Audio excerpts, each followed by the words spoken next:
And good afternoon or morning. We are, excuse me, oh, trying to fix some technical difficulties here.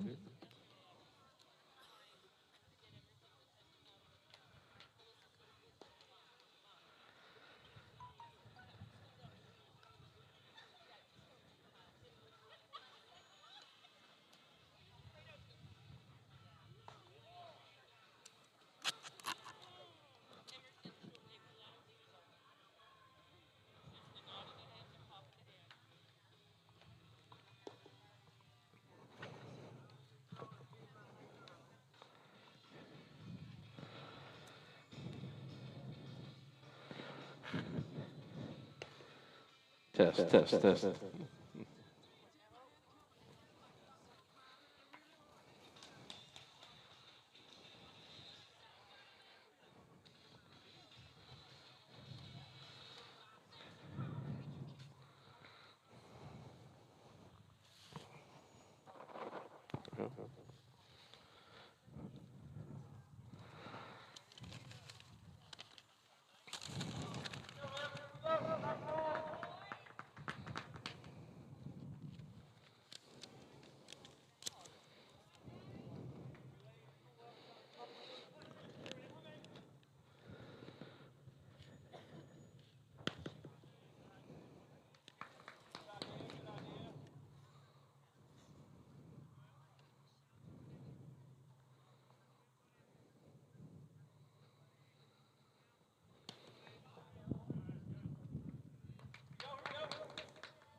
There goes the net already, Asher.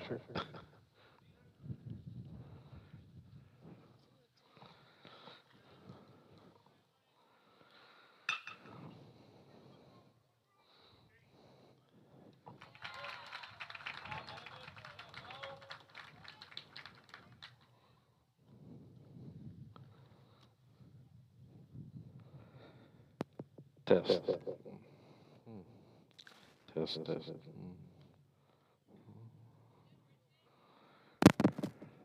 Test, test, test, test, test, test. Ooh, there we go. I think that's better.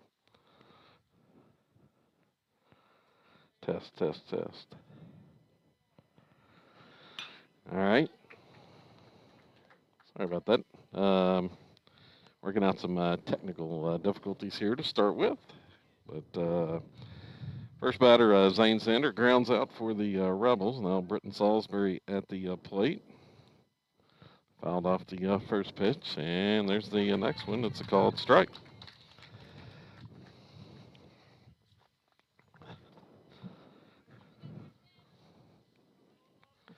Nothing in two, the count. We're live from Wilburton today, and there's a swing and miss. Evan Williams on the mound for the lefty for Stigler in this championship game. Moved up start time.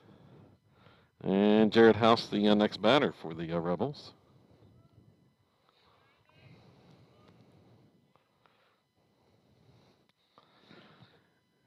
And the pitch, breaking ball that drops in there for a strike call.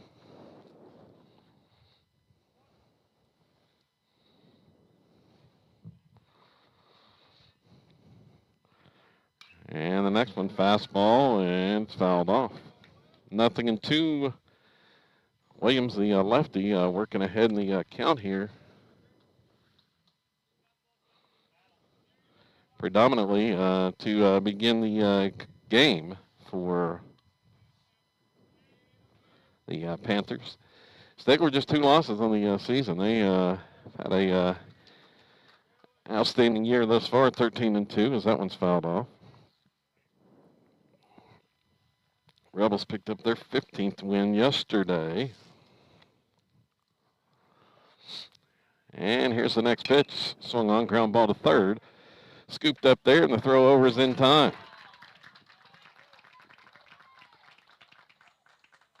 So Silo retired, 3 up, 3 down in the first inning.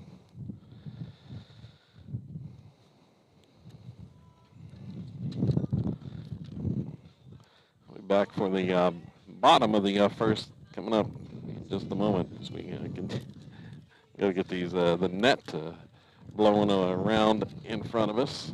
Wind pretty strong here in Wilburton today, so going to try to get that fixed. Be back with the bottom of the first in just a moment.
And here we go to the bottom of the first inning. We're going to have to deal with that net all day long. And at the plate for Stigler, Cam Eagle fouls off the first pitch.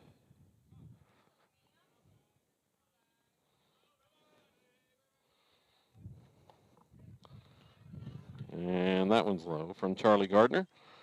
Gardner getting the start in this one. He started the game on Tuesday. Struggled a little bit with his control.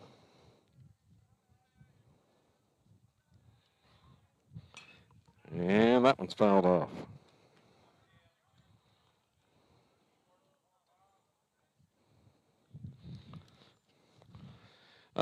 Let's see. Charlie on the year, making his 7th appearance, 5th start. He's 3-1. It's a 3-1 record. Breaking ball just missed outside. The wind at his back. 14 innings pitched, has allowed 10 hits, 8 runs, 4 earned, 20 strikeouts, 16 walks, a 2.00 earned run average. There's the ball pulled on the ground, foul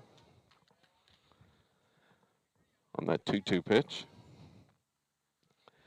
Defensively for the Rebels in this one, as that's in our view again. Zane Sander playing third base, as this one is popped up. Shallow center field, and coming in is the center fielder, and that's Sean Weaver makes the grab for the out. So the pop-up into shallow center. First out.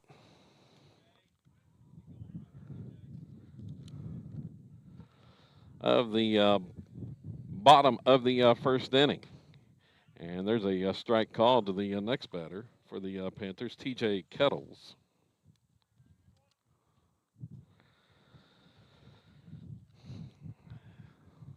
Charlie comes set, has a sign, and the pitch, and that just missed just a little bit low. So Zane Sander at third base. It's Daxter Thomas at short. Brenton Salisbury plays second, and Sam Mendenhall at first base. And there's that net once again. Ground ball to short and fielded it. Thomas throws over in time, and they're two gone.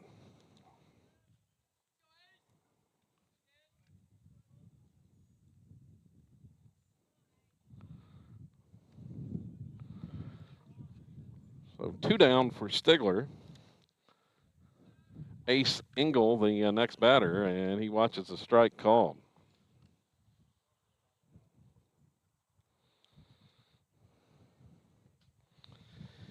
So Sam Mendenhall at first base in the outfield for the Rebels as that one inside for a ball. Landon Langley in left. It's Sean Weaver in center, as I mentioned, and Darren Johnson gets the start in right field today with Jared House behind the plate and that ball outside. 2-1 the count.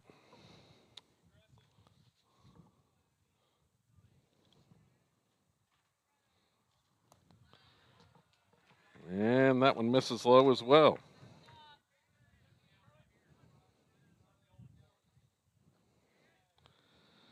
So Charlie behind in the count at 3-1.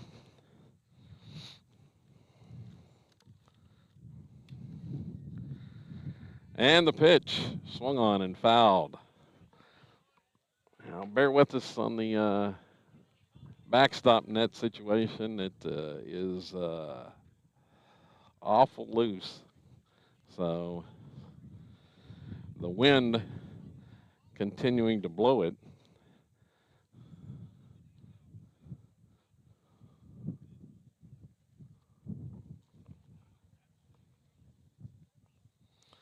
Now Eddie Jeffcoat has a question for the umpire. Let's see. See if you're good, Asher. Is it working? I'm still testing here. Hang on. Upstairs for ball 4.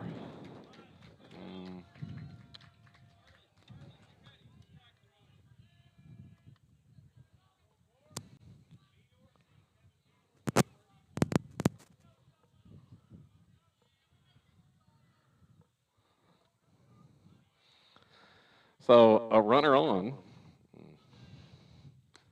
And the pitch is a strike called to the batter. Let's see, it's Jace Bush for Stigler. Fouled back and out of play. So Charlie ahead in the count at 0-2 right here.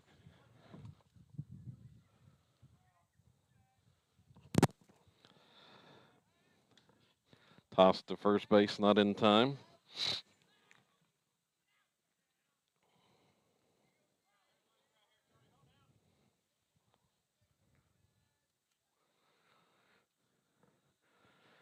And the next one, and swing and miss on that breaking ball that tails outside, and the Panthers go down without a hit in the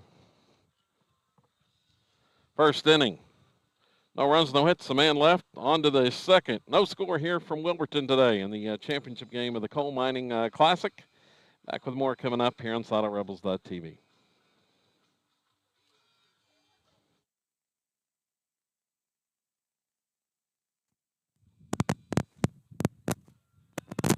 Is it working?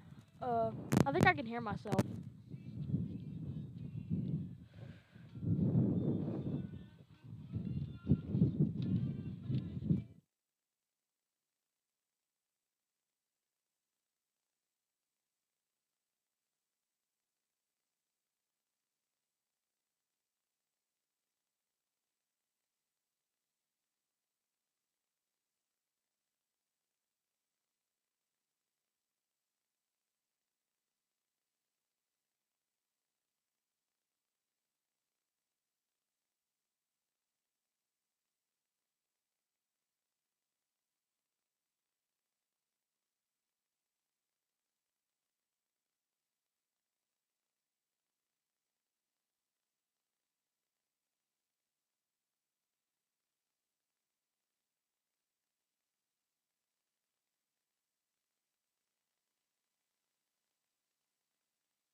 So here we go to the top of the second inning. It's Charlie Gardner at the plate, and he watches a strike called for the big lefty.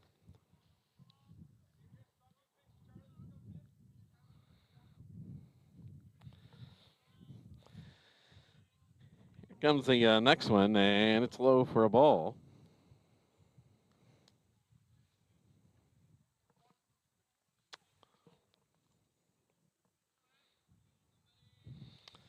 1-1 pitch, and that's a breaking ball that just missed.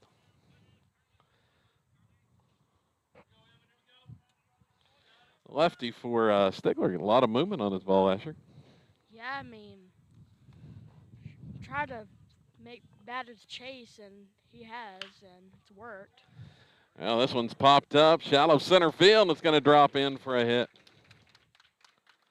Well, that can try to get something started for the Rebels and try to tag on a run here or two.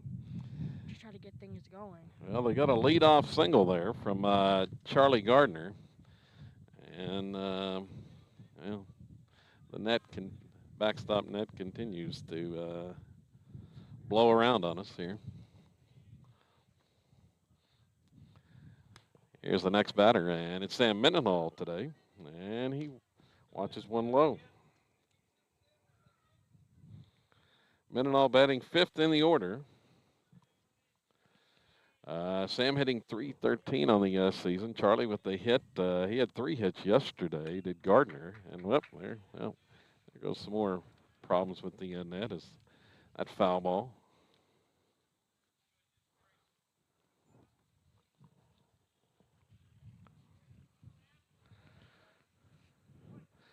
Well, if it's not the wind, it's foul balls, Asher.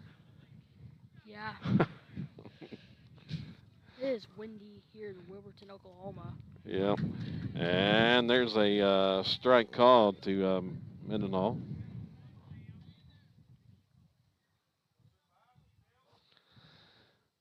So the count 1-2 here to Sam.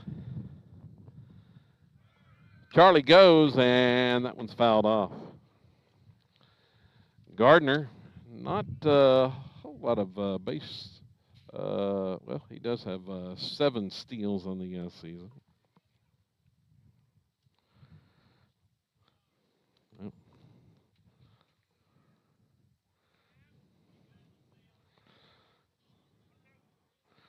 Once again, apologize. The net blowing around in front of us and trying to keep it out of the camera. There's a pop fly. Right field, coming in as the right fielder, makes the grab for the out.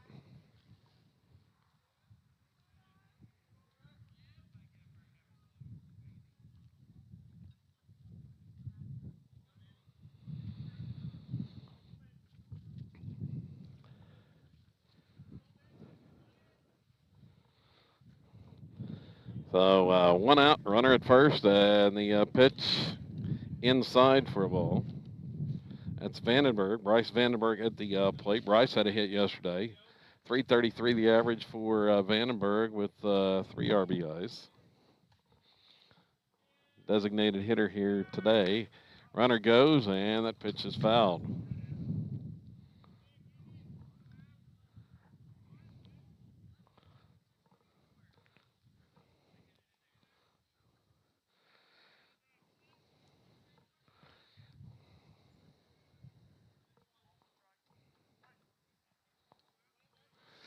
I'm going to say, as loose as this backstop net is, Ashley, it's going to be impossible to keep it out of review. Here's one sliced down the right field line, rolling to the corner. Vandenberg's around first, headed to second. They're sending Charlie from third to score. Vandenberg on the way to third, and it's going to be a triple down the right field line. Well, A slicing triple from Bryce Vandenberg puts the Rebels on the board. Well, that's a good way to start something off for the Rebels, and they're going to try to maintain it with the runner at third and try to get him home to make it 2-0. But Sean Weaver is going to have to hit it to improve the runner to home plate. Stigler fans didn't think that ball was fair down the right field line, but Called fair by the umpire. That squeeze bunt going to third and the throw to first as Vandenberg slides in on the suicide squeeze, and the Rebels score another run on the bunt there as Weaver laid it down on the sacrifice bunt, suicide squeeze, and the Rebels score. It's 2-0. Here's the next batter, and it's Landon Langley. Swings and misses.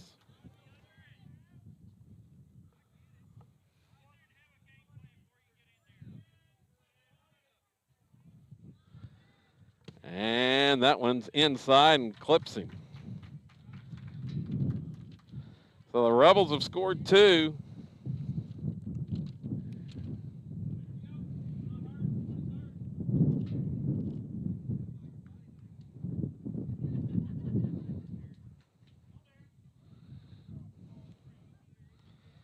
Langley hit by the pitch.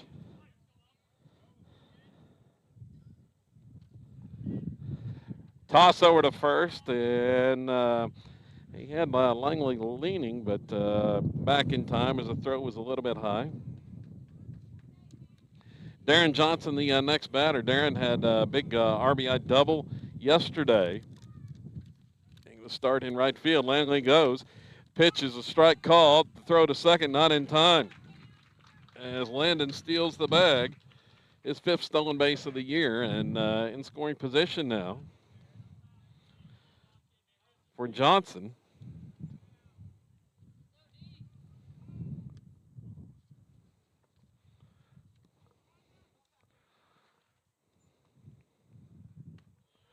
And that one misses outside.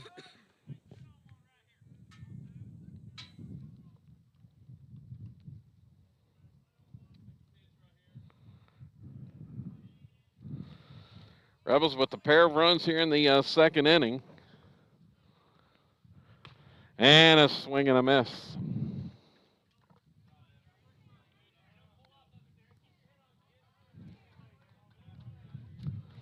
So 1-2 the count.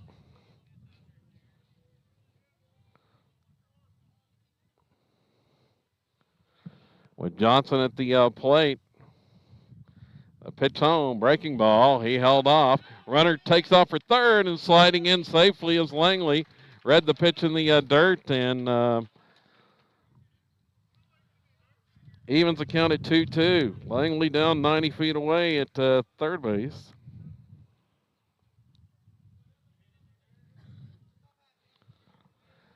Pitch, swing and a miss. As Johnson goes down swinging to end the inning, but the Rebels pick up 2 runs on 2 hits. The big slicing triple by Vandenberg, and then the suicide squeeze bunt by Weaver scores the second run. 2-0 Silo on to the bottom of the second inning. Back with more coming up on SiloRebels.tv.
So on to the bottom of the second inning, and the first pitch from Charlie just missed off the corner.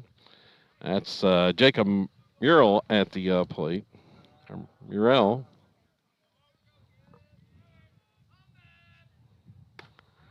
And that one Just missed as well.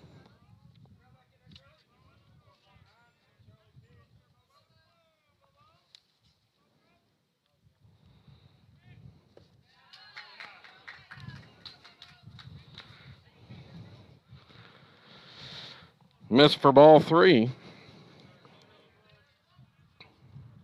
So the left hand hitting Murrell.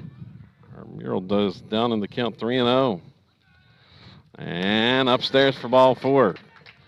Charlie missed on 4 straight after the Rebels had scored 2 in the top half. Stigler's got the lead off the board. Threat for the Panthers here, Asher. Yeah. Yeah, I mean, the tying runs at first. I mean, any person that gets on base first is just going to be. Or the tying run at the plate, yeah. Yeah, tying run. And there's a strike called. So after 4 straight, Charlie finds the strike zone to Jackson McCarter, the next hitter.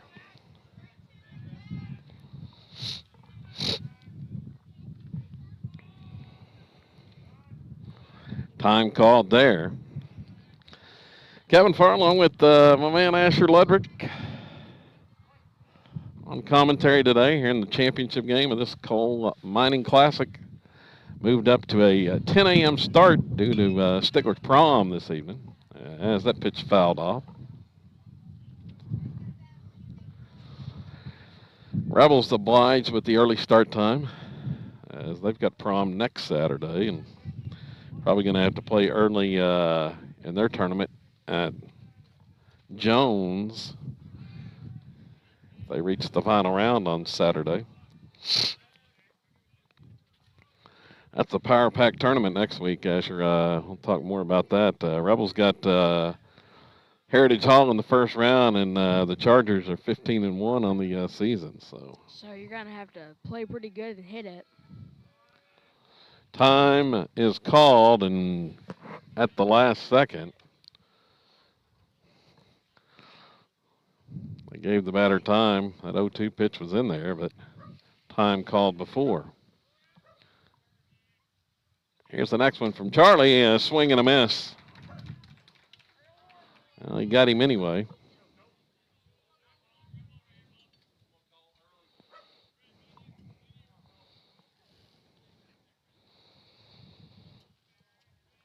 So 1 down here in the bottom of the second. Toss to first base. Not in time. Cole Hamlin, the next batter. He's the right fielder.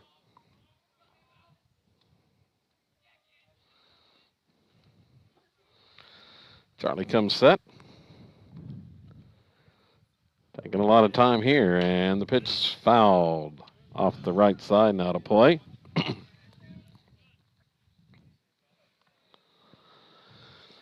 Gardner got the start in the district game against Idabel on Tuesday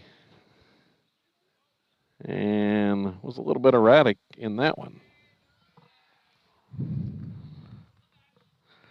As the wind went to Landon Langley in relief, and there's a swing and a miss. 0-2 the count.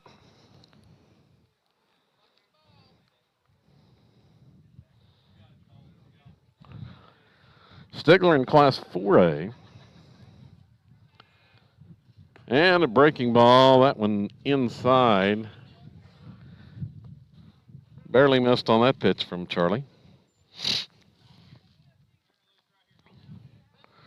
So 1-2 now. Runner leads away at first. Pitch swung on, ground ball to third. Fielded there by Sander. Goes to second for 1. On to first, and it's a 5-4-3 double play. They rolled it nicely, Asher. Yeah, I mean, got 1 on, but wasn't fast enough to get to second, but got the double play, and that's what the Rebels were looking for. Well, pitcher's best friend, Sander to Salisbury, on to Mendenhall at first.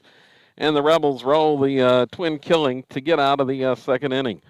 For Stigler, no runs, no hits, and nobody left on to the third, Silo 2, and Stigler nothing. Back with more coming up here on SiloRebels.tv.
So on to the third inning here from Wilburton today. Glad you're along with us on SolidRebels.tv and anywhere on the Squirtle Network statewide.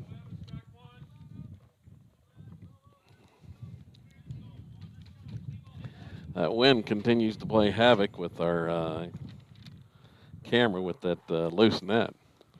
And the first pitch from Williams. Rebels back to the top of the order. It's low for a ball to Zane Sander.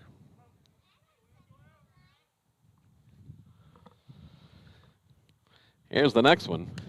Out. Oh, it's called a strike. Off the outside corner.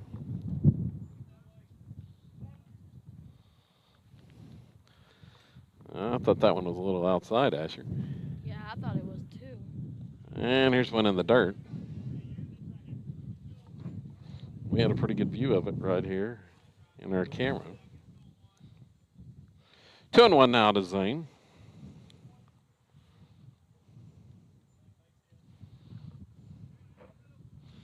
Trying to get something started here. Rebels got the lead off a board in the last inning and scored 2. And that one inside for a ball. 3-1. Should be a good hitter's count here. Sander came in to today's action hitting .345 on the season. Good on-base percentage, and that one at the top of the strike zone for a strike called.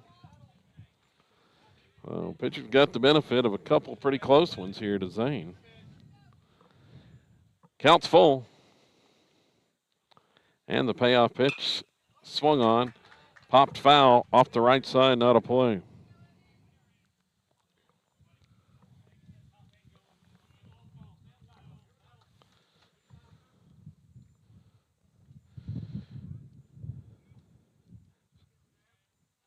Sander leads the team in runs scored with 19. This one swung on. Ground ball to short. Bobbled there by the shortstop. The throw to first is not going to be in time.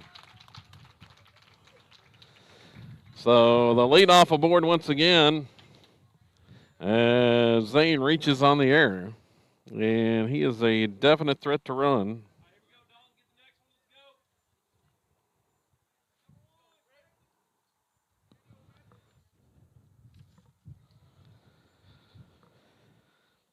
Salisbury at the plate, and he takes off early. The throw from the lefty goes, and he's out at second. So picked off that time.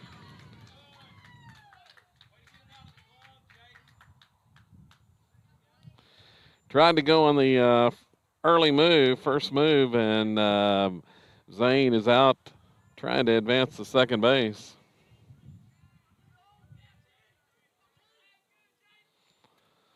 Coach Eddie Jeffcoat wanted to talk to the umpire, asking if that was a balk move to first.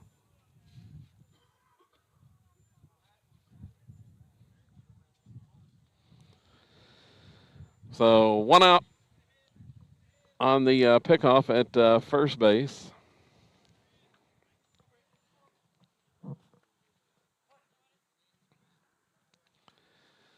Salisbury, no count, and here's the first pitch to him is inside for a ball.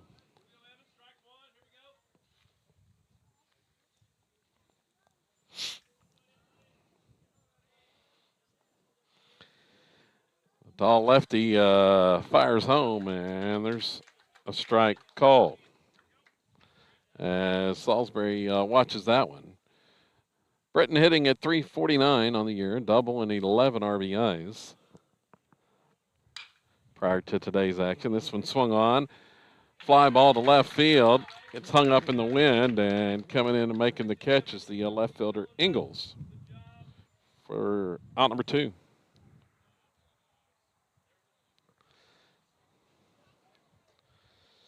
Well, anything hit anywhere toward left field today, Asher, it's going to get caught up in that wind. Strong south wind. Yeah, I mean, gotta hit it pretty well if you wanted to get like over the fence. As that pitch missed for a ball. A little bit different setup here as they wind blowing in from the south at Wilburton as opposed to Hartshorn yesterday as it was blowing out toward the left. The time House fouls that one off.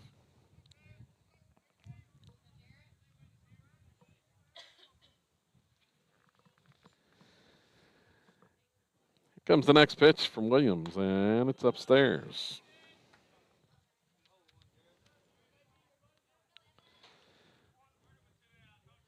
Evan Williams, the lefty on the mound for Stigler here. 2-1 delivery. A breaking ball misses inside.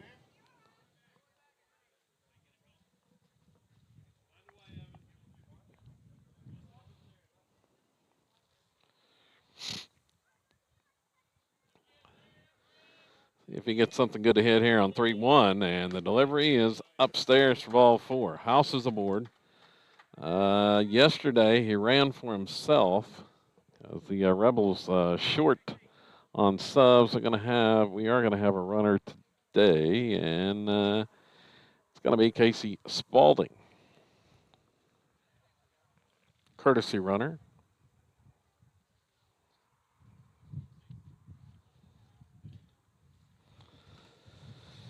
With Charlie Gardner headed to the plate. Charlie had a hit his last time up.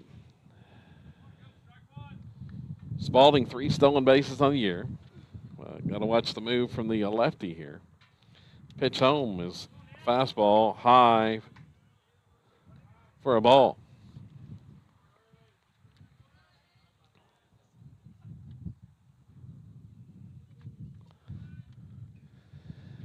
And the next one to Charlie, fouled to the backstop.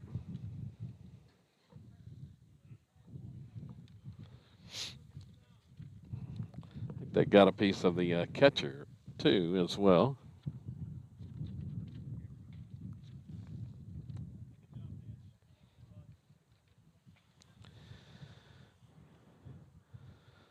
Rebel JV will be in the championship game of the Moss varsity tournament today, Asher.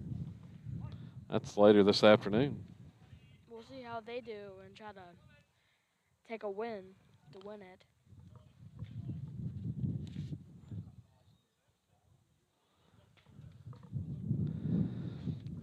And the toss to first and picked off again.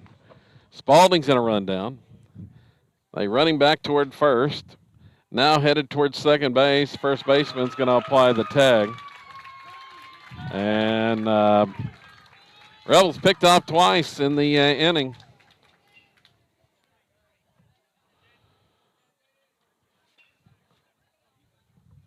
The lefty with the good move to first, and Salo is retired. No runs, no hits. There was an error, nobody left for the Rebels. On to the bottom of 3, and it's Salo 2 and Stigler nothing. Back with more coming up.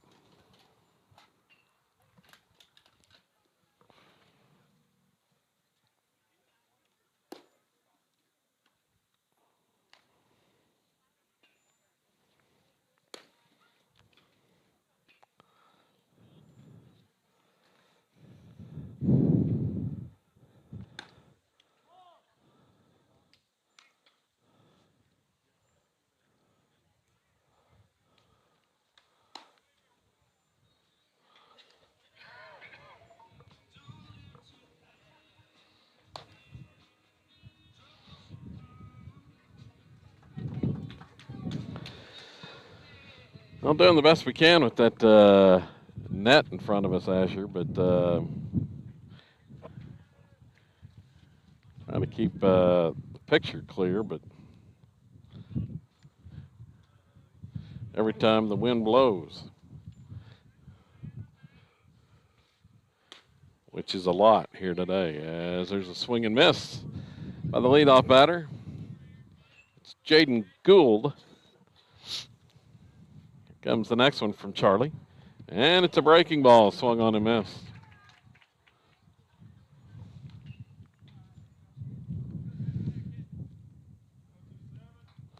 So 0-2 the count.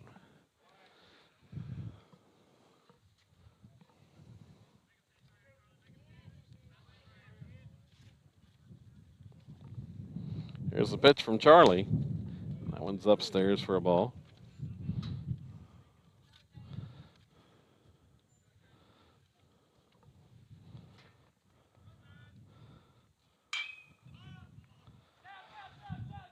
And a foul ball.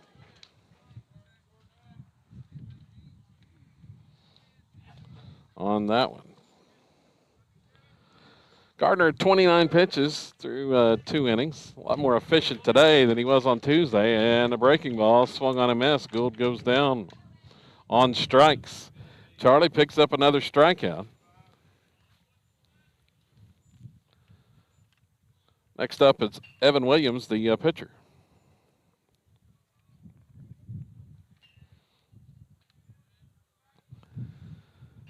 And that one's low and inside for a ball. Lefty at the plate.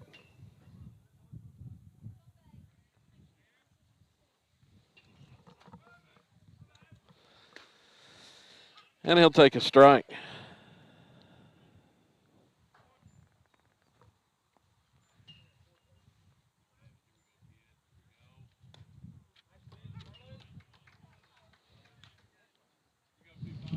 And strike 2 called. Well, we can tie the net there, but I mean, it just more of it just as loose as that is on the backstop. More of it just flops over in front. As that pitch missed for a ball. 2-2, and just getting a piece of it is Williams at the plate. Stays alive on that foul ball.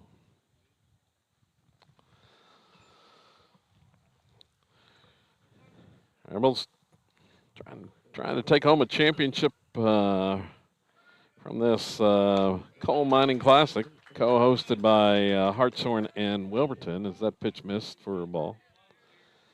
Cal goes full to the 9 hole. And it's back to the top of the order for Stigler. Swing and a miss. Got him. Tied him up on that one, Asher.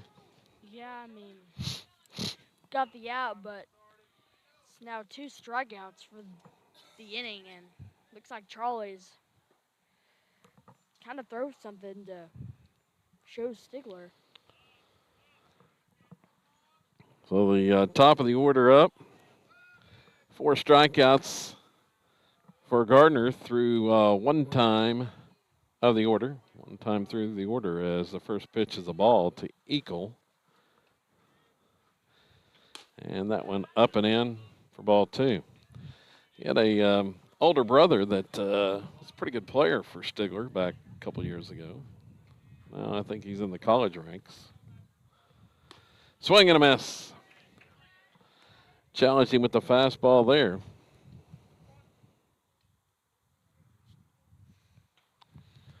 Count 2-1. Next one from Charlie. Upstairs, check swing, and they say he did not go around.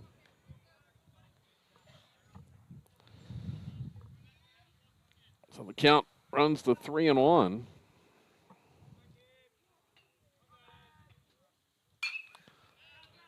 And that one's going to be fouled off. Runs it full.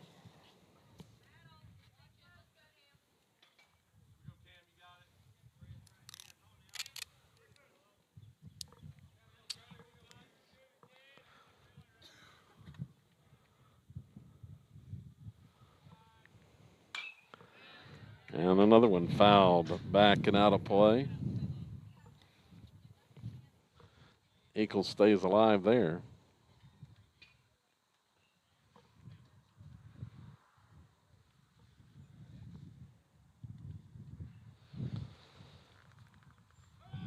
Charlie rocks and fires. Swung on. Fly ball, center field, diving, and in and out of the glove of Weaver. Great effort there as that one was dying in center field, shallow center field. Weaver came charging in and made a diving attempt, but it was in and out of his glove. Couldn't maintain it to the ground. That would have been a heck of a play, Asher. Yeah, I mean, looked like it was gonna drop, but it did drop. But dived and almost caught it, but it just dropped right out. So Eagle aboard the leadoff batter and swing and a miss by the next hitter. That's Kettles at the plate. TJ Kettles.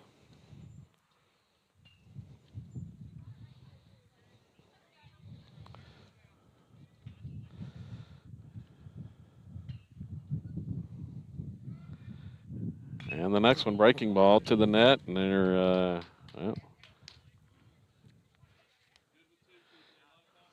knocked it around again, but in front of us.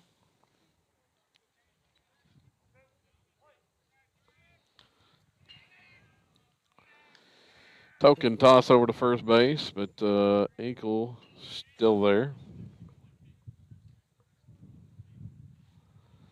So now 0-2. And that one, a fastball, was fouled off.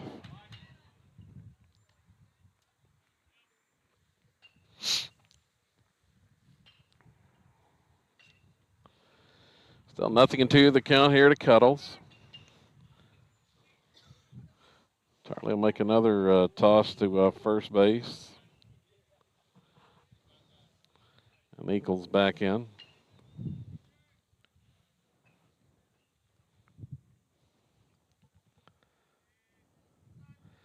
Next pitch swung on. Oh, that's going to just above us. So Thank gosh that net's there. do what? Thank gosh that net's there. Yeah. It would have nailed me in the head. Probably get a concussion. I think it would have gone over you though. Give me a haircut though.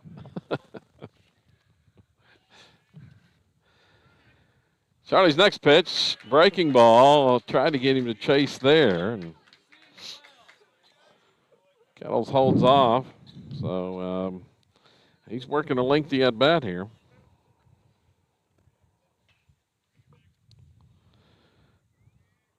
Charlie comes set, and the pitch. The breaking ball just missed.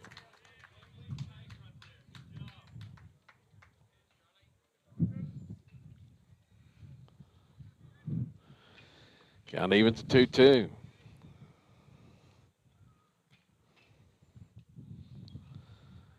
And the next one high for a ball. The throw going to second as the runner takes off. Oh, and the tag by Thomas. He thought he was out, or Salisbury. Thought the runner was out, but they call him safe at second base. The throw was there, and Salisbury picked it on the tag, but they call him safe. Cal goes full. And the payoff pitch fouled. That went off of House.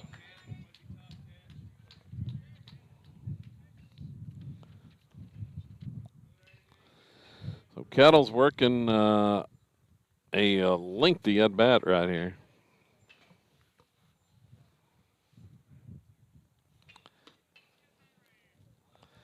He's seen about 10 pitches, Asher. It's been a long at bat.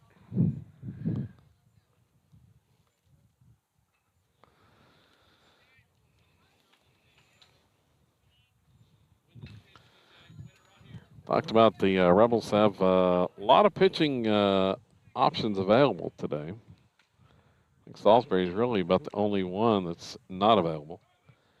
Here's the next one, breaking ball outside. And Kettles works a walk.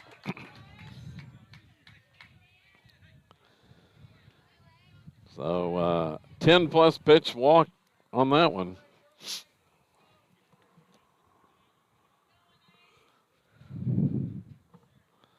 Brings the 3-hole to the plate. It's a single. Swing and a miss on the high fastball there.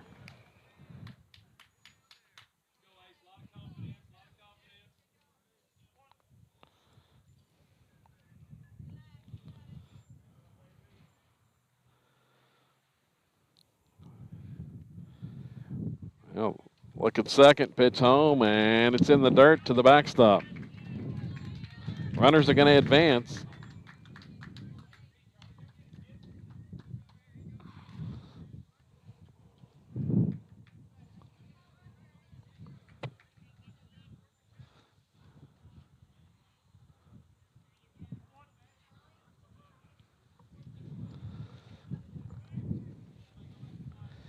Two in scoring position now. Tying runs there for Stigler, and that one's back to the net. And, well, thought I had it situated.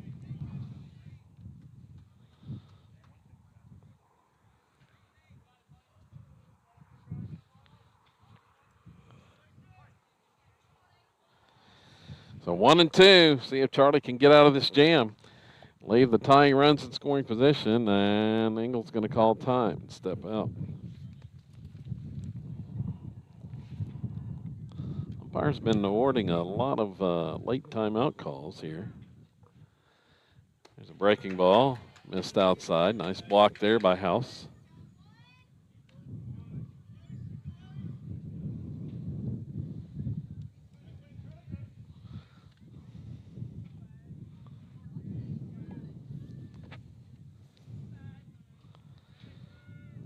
Charlie ready to go. The pitch home. Swing and a miss. He got him. Well, the fifth strikeout for Gardner couldn't come at a better time there, Asher. Yeah, I mean, there was two runners stranded at third and second, so found a way to get the out, and it didn't have to deal with that because the go-ahead run was on base. I think that was a 33-pitch inning there for Charlie, thanks to that one lengthy at-bat. So 33 pitches in that inning alone, but Stigler leaves two, no runs, a hit, and two left. On to the fourth inning. Silo 2 and Stigler nothing.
Got a good hit his last time up. Yeah, fourth Started inning. off.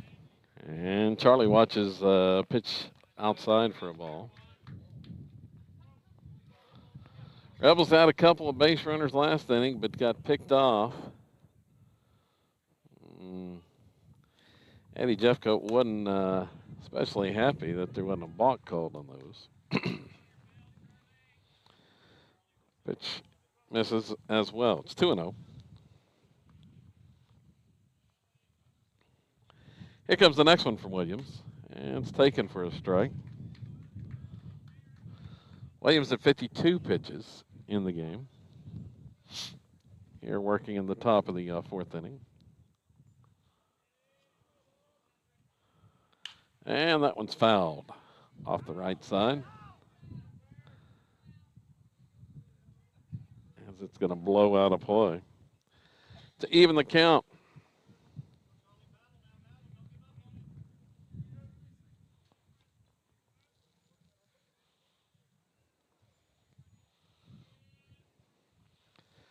Williams comes set. And the breaking ball stays high.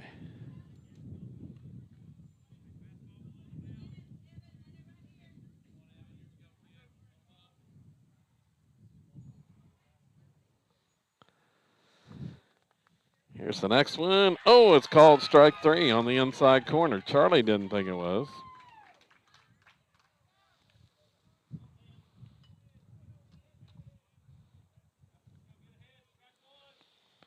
Well, let's see. Evan Williams now. He has struck out 3. Here's the pitch swung on by Mendenhall. Ground ball to third. Up with it is the third baseman cleanly, and McCarter's going to throw him out.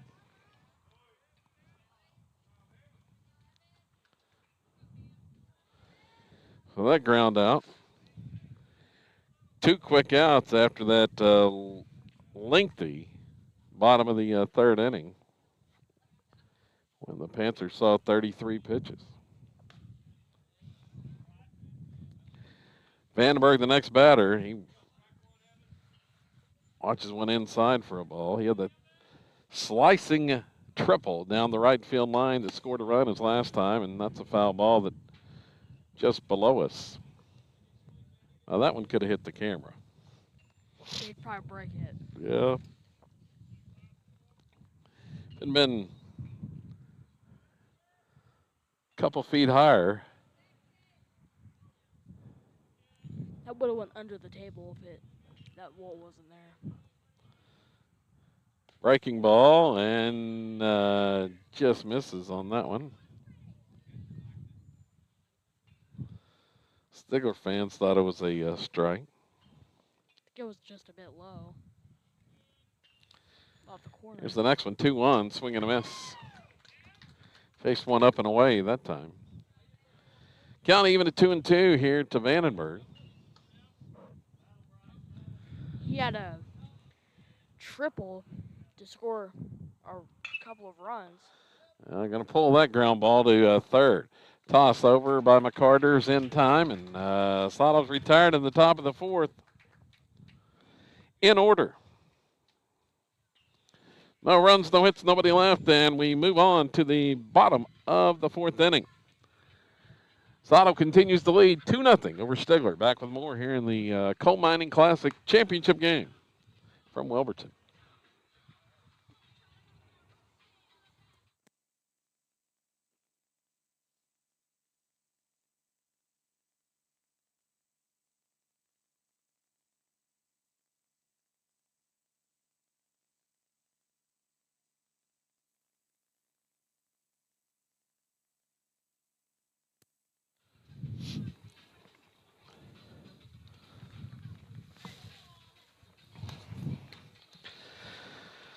So Charlie Gardner back out there on the mound here for his fourth inning of work. And Charlie now at 62 pitches. He was cruising through the first 2 innings before that lengthy third. Thus far, no runs, 1 hit, struck out 5, walked 3.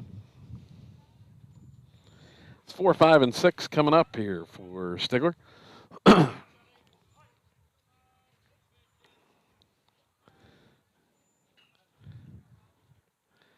And Gardner delivers the first pitch, fouled off. Here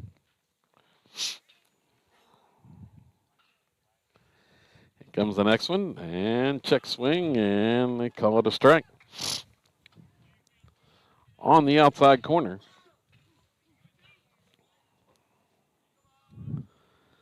0-2, and that time the batter Bush just pokes that one foul. I don't know if it was a strike or not, but he poked it away. Swung on, ground ball toward third. Fair ball right in front of the bag, and the throw from Sander is scooped out. Nice play by Mendenhall at first base. Now, Zane had to unload that one quick as it was right at the bag. He was behind the bag, had to come in quickly and make the throw. And Mendenhall with a nice scoop at first and just ahead of the base runner.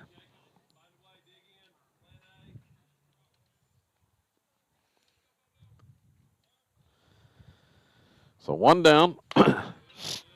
Jacob Murrell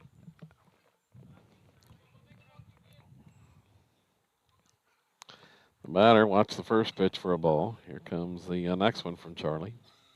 And it's fouled. Lefty at the plate.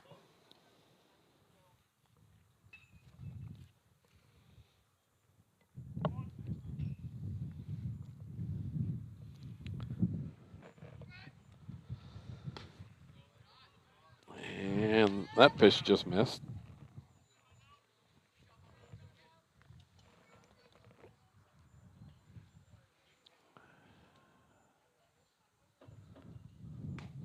Swing and a miss on that. 2-1 offering. Count evens.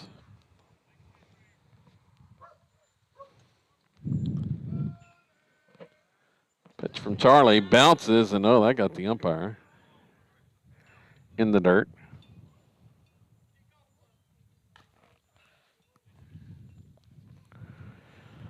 Well, Stigler going to call time, give the umpire a chance to compose himself after the brunt of that pitch in that bounce in the dirt. So the count's full here to Murrell.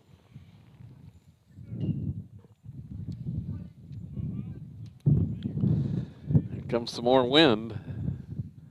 And the payoff pitch misses high and away.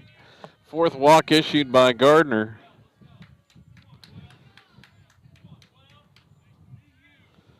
Well, he's had some control issues the last couple innings here. Next batter's McCarter. Rebels could use one of those double plays now, as that upstairs for a ball.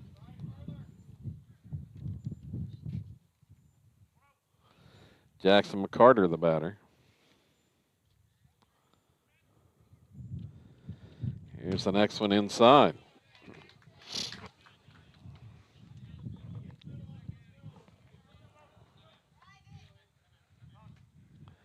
And Eddie Jeffcoat's going to call timeout and go out and talk to Charlie. Went out to talk things over with Gardner.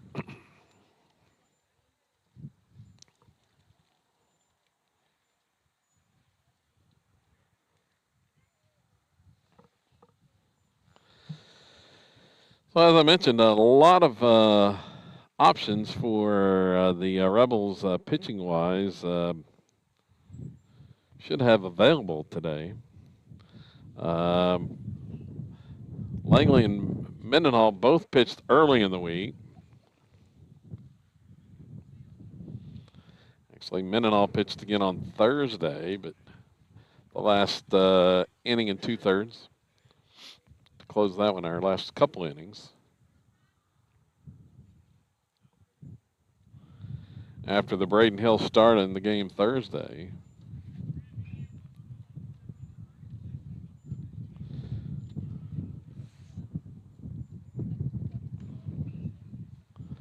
So 2-0 the count.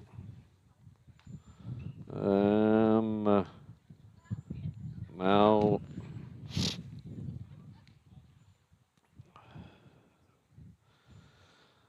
we're just about set to go.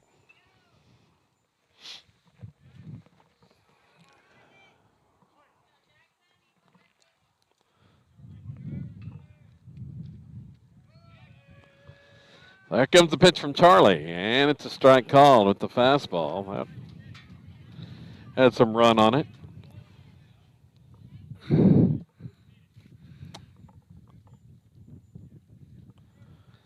Two one, it's inside.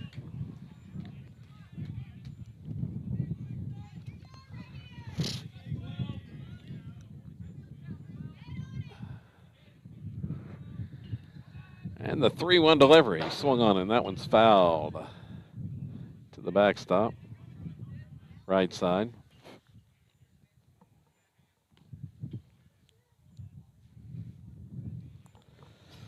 So McCarter fouls that one off. I think the wind's only supposed to get stronger as the day progresses, Asher. Yeah, I mean, It's like blowing like at least 20 right now, or a little over it maybe. And the payoff pitch just missed off the corner.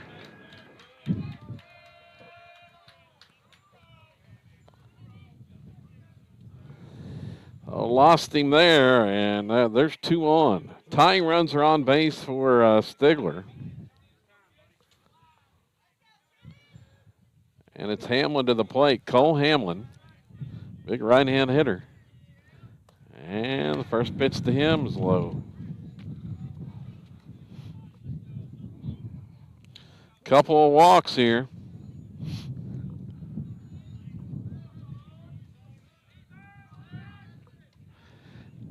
Toss to first base, not in time.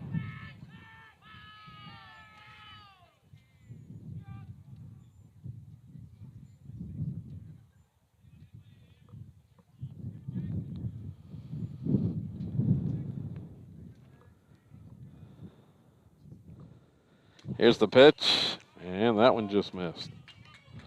Off the corner. Hamlin hit into a double play his last time up. That's what the Rebels would like here. That was a 5-4-3 double play. 2-0 the count. Here's the pitch. Foul to the backstop, and there goes the net again.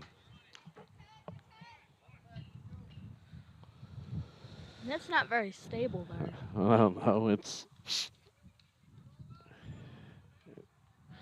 definitely not tight. It's one of the loosest backstop nets I've seen. Blowing around with the wind. 2-1, and that one's a strike call. Fastball there. Just caught the bottom of the strike zone, so see what he can do here with Hamlin at the plate. 82 pitches for Charlie. The 2-2, swing and a miss. He chased one high. Well, big strikeout there for out number 2. Now here comes an even bigger guy. It's Jaden Gould at the plate. Rebels struck him out the last time, but he's got some power at the plate. With 2 on, 2 outs, breaking ball, strike 1 call.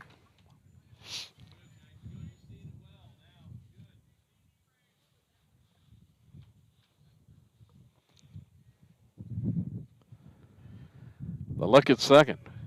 Pitch from Gardner. Swing and a miss. Well, see if Charlie can work out of another jam here. He has struck out 6 and walked 5. Here's the next one. Breaking ball. Strike 3 called. Backdoor curve. Got him looking, and back-to-back strikeouts for Gardner. He has struck out 7 to overcome those 5 walks and keep Stigler scoreless through 4. For the Panthers in the inning, no runs, no hits, 2 left. On to the 5th inning, Silo 2 and Stigler nothing. Back with more coming up from Wilburton.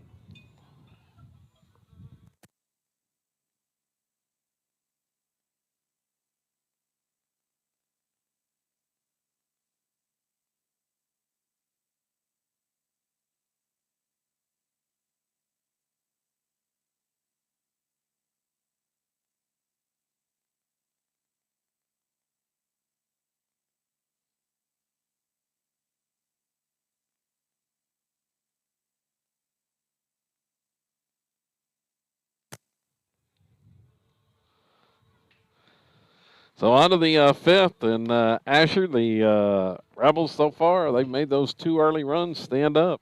Yeah, I mean, Be nice to have some insurance, though. Rebels are trying to look to score here and want to make up all of that and try to get a little bit of a bigger lead so they can have like more of a chance. Yeah. Be nice to tack on a couple more.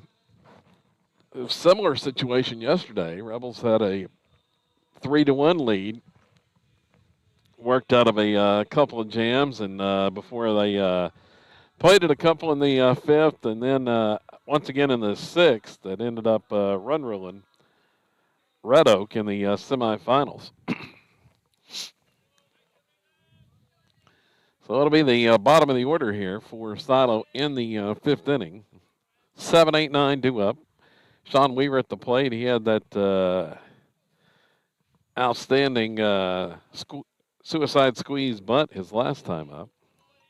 And squares, and as the third baseman McCarter charges, and Weaver pulls back and swings and misses on that pitch.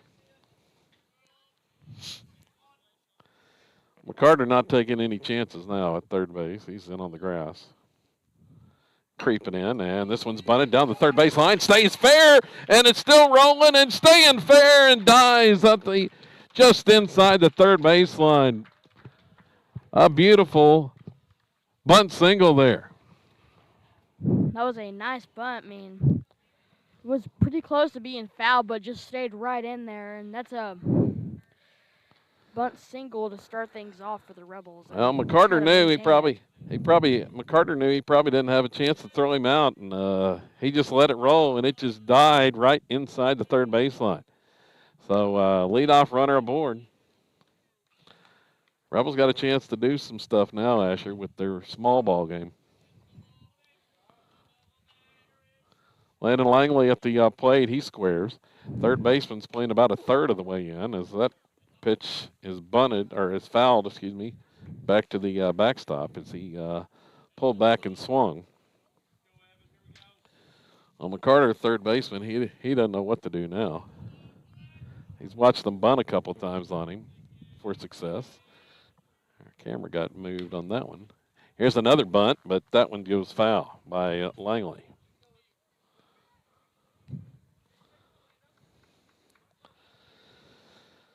So 1-2 the count.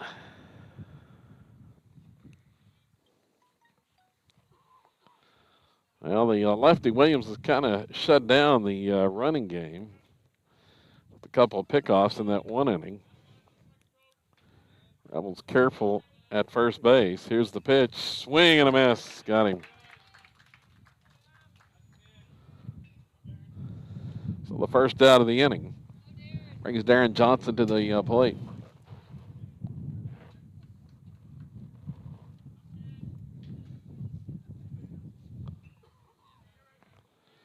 See what Darren's going to do now.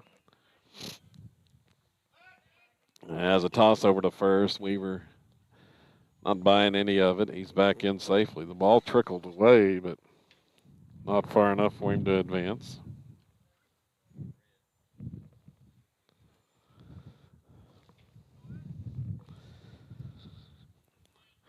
Darren had that big RBI double yesterday.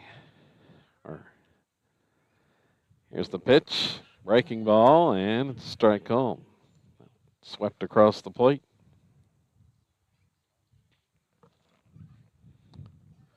So Williams at 68 pitches.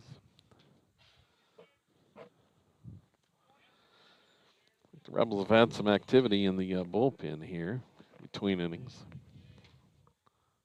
Can't really see the bullpen from here. From where we're located, behind the backstop.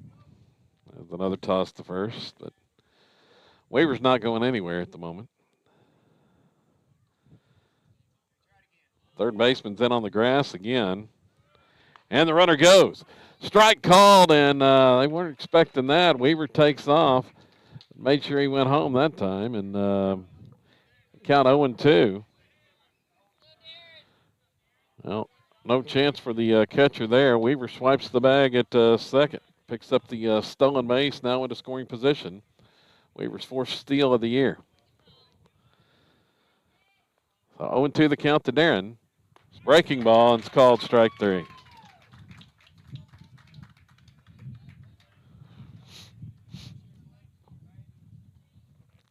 Well, watch that curveball drop in there. So it's up to Zane Sander with 2 outs. Back to the top of the order.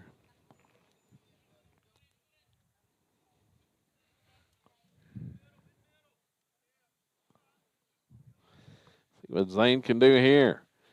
Williams checks the runner, pitch home, and it's just a little bit high for a ball.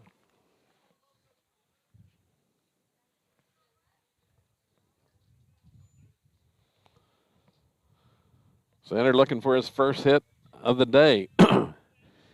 And Williams is going to look the runner back, Weaver, at second base, drawing the attention of the lefty on the mound. There's a big hole if Zane could pull one. It's hit into left field, and it's going to drop for a hit. Weaver rounds third. Here comes the throw, and it's not going to be in time. A Zane Sander 2-out single has given the Rebels a 3-0 lead.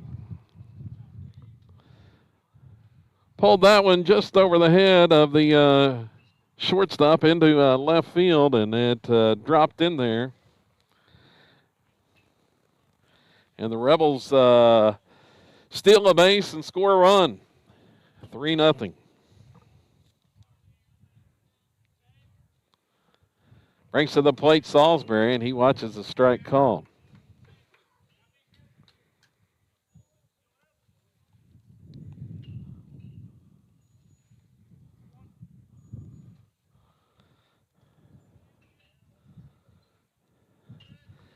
Here's the next one. It's a strike called as well. Another breaking ball.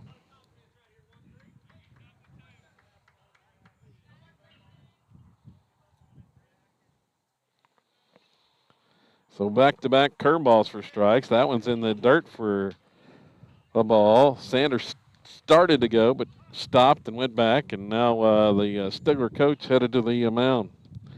Williams at 75 pitches. They've got district games coming up first the next week, and that may be it. Yep. Got to have 3 days of rest on 75, and or actually maybe just under 75, 74 there.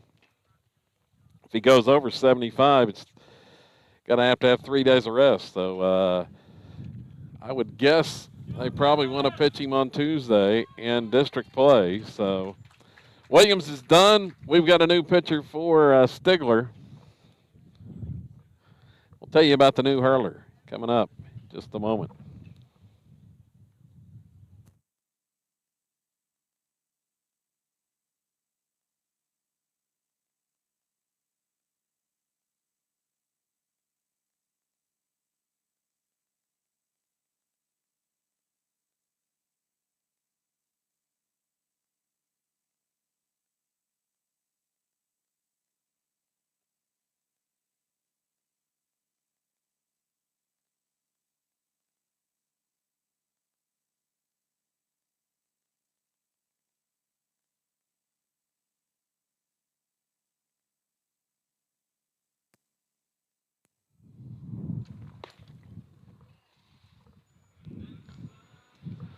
So top of the fifth inning, and the Panthers go to reliever here, and it's going to be heading to the mound will be Cole Hamlin, the right-handed hurler. He's been in right field, so coming to the mound, and he'll inherit a 1-2 count here to Salisbury. They took Williams out at that 75 pitch mark, so they'd have him available next week.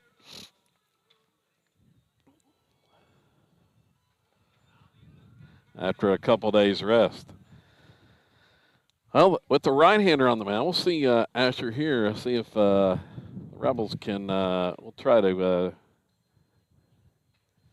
invest more in the running game. They did steal a base early in this inning. Weaver stole and ended up scoring with 2 outs. Yeah, I mean, the Rebels are looking for more and see if they can try to go away with this one. And there's a quick toss to first, and the Panthers wear the solid running prowess, I'm sure. Trying to keep Sander close over there. The 1-2 swung on. Chopper towards second. Fielded there on the move, and the throw by Bush is in time. So Hamlin comes in and gets the ground out to second base to end the fifth inning, but not before the Rebels tack on a run. On 2 hits, the Zane Sander 2-out single gives Silo a 3-0 lead. We head to the bottom of the third inning, or the bottom of the fifth inning, excuse me. More coming up here on SolidRebels.tv.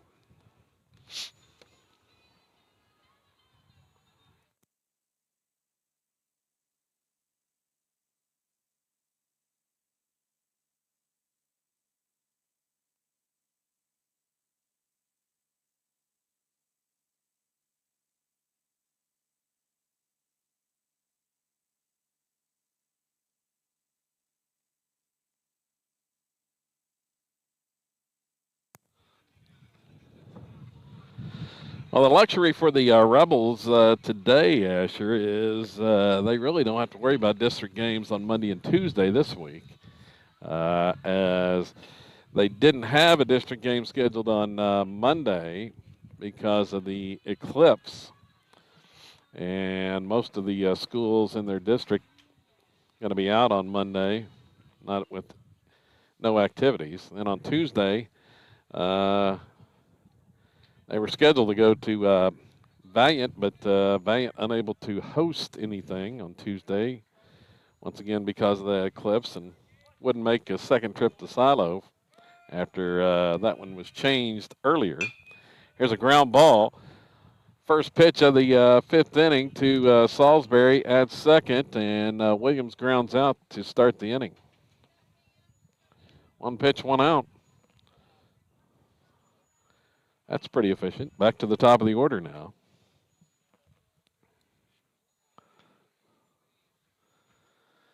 So the Valiant game was postponed, and the Rebels will go to Valiant on the 19th. That'll be 2 weeks from yesterday. That'll be the final district game of the season. District games have to be completed by the 20th of April, as there's a strike called to the leadoff batter, Eagle. So Charlie continuing to work, 88 pitches on the day, and that one's upstairs. High with that fastball.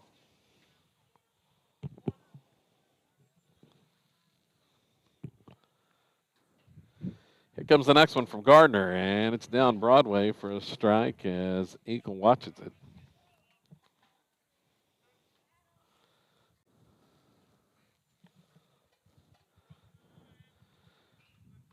Next pitch upstairs.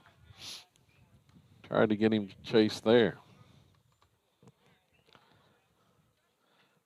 So 2-2. And a breaking ball in the dirt and blocked by House. Count goes full. Now this is where things started to get a little dicey the last time through the order for Gardner.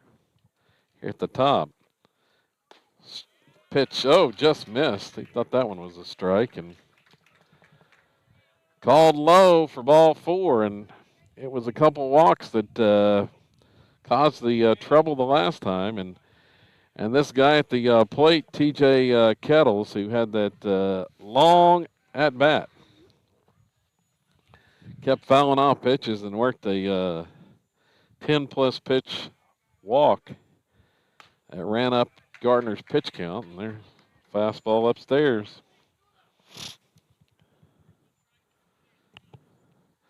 One more base runner, and I would expect Eddie Jeffcoat might go to a reliever as there's a foul ball. Charlie working into the fifth here, and up to 95 pitches.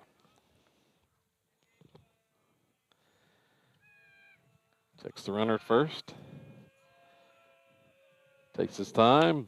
That one's upstairs. Throw to first by House, not in time.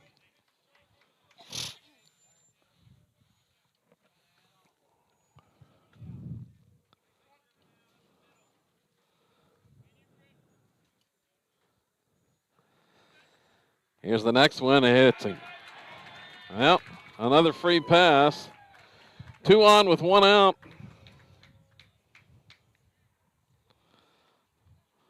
So it's been a mixed bag for Gardner today. Charlie has worked 4 1/3 innings. He has struck out 7, but he's walked 6 and hit 1. So 7 free passes, 7 strikeouts for Gardner. And well, the 3-hole Engel is up, representing the tying run for Stigler here with 1 out. Charlie's still out there, and the first one upstairs for a ball. And here comes Eddie Jeffcoat to the mound, and that may be it for Gardner on the day.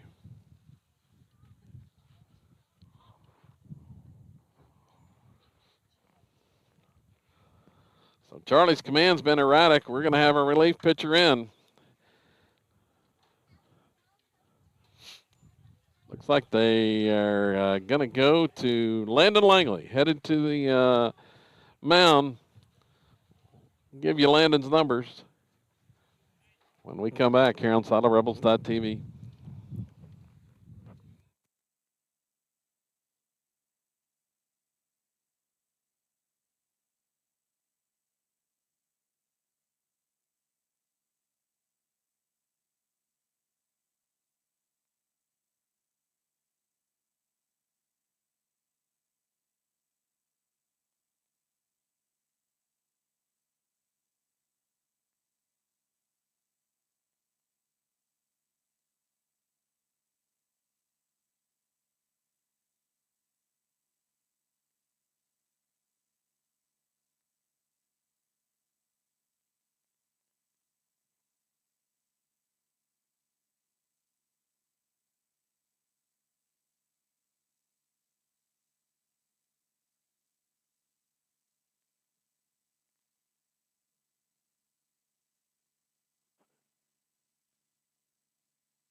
So here we go. Landon Langley on in relief. The junior on the mound. He has been one of the Rebels' top relievers this season. And he comes on in a big situation here in the 5th inning. 1 out, 2 on, and the 3-hole at the plate for Stigler. And key spot here for Langley, and the right-hander on the year, making his 6th appearance. All of those have come into relief. He has a 2-1 record, 1 save, 15 in the 3rd innings pitched. And he has allowed 8 hits, 4 runs, 3 earned, struck out 6, walked 4, hit 2, and a 1.37 earned run average for Langley. And he will face a single, the 3-hole for Stigler. And here it's a 1-0 count. We're set to go. First pitch from Langley, and it's in there for a strike call as Engel taking the first pitch all the way.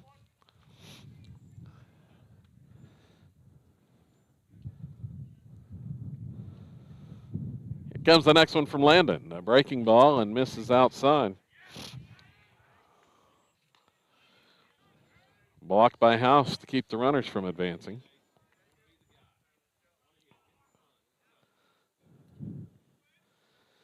Langley has his sign, comes set.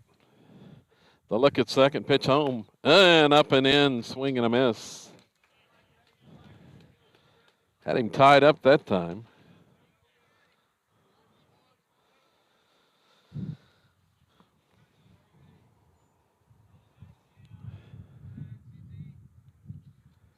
Here comes the next one. That's going to be fouled off the right side. So Engel stays alive. Count 2-2. Defensively, changes for the Rebels. Charlie Gardner moves to third base, and Zane Sander has gone to second. Bretton Salisbury now in left field.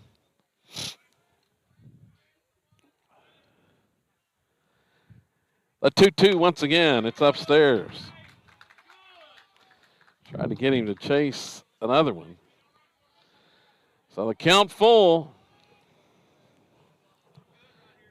with 1 out.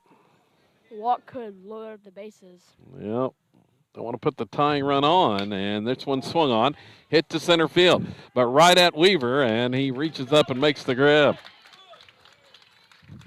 That one hit right at Weaver in center. So Langley gets the fly ball, fly out. There's 2 gone.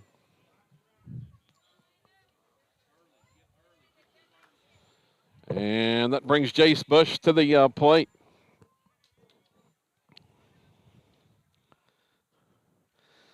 See if the Rebels can work out of another jam and leave Panther stranded. They've done it twice today. As first pitch high for a ball to Bush.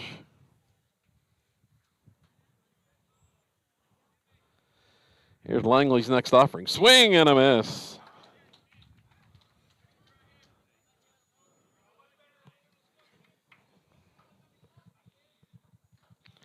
Evens the count at 1-1.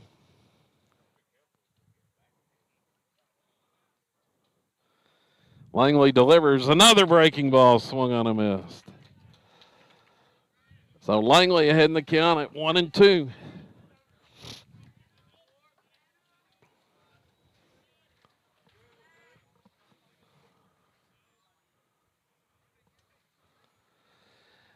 The pitch in the dirt, check swing. They tag the runner. Instead, he went around.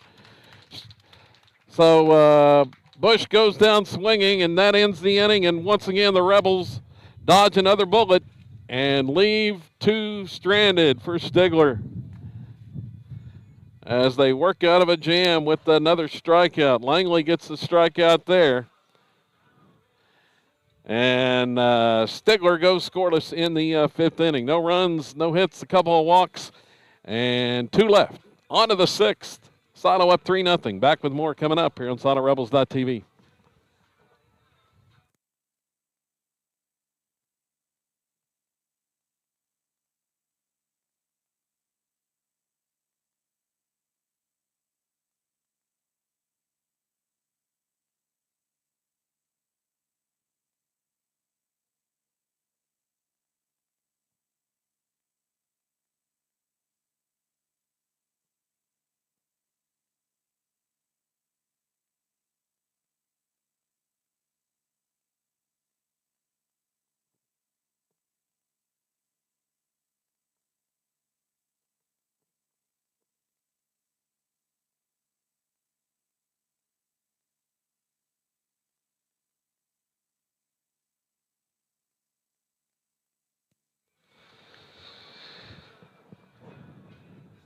So once again, Asher, Landon Langley does the job in relief, gets the Rebels out of a jam. He and Mendenhall, they've been their top 2 relievers all season, and Langley gets the fly out and strikeout to get out of the 5th inning.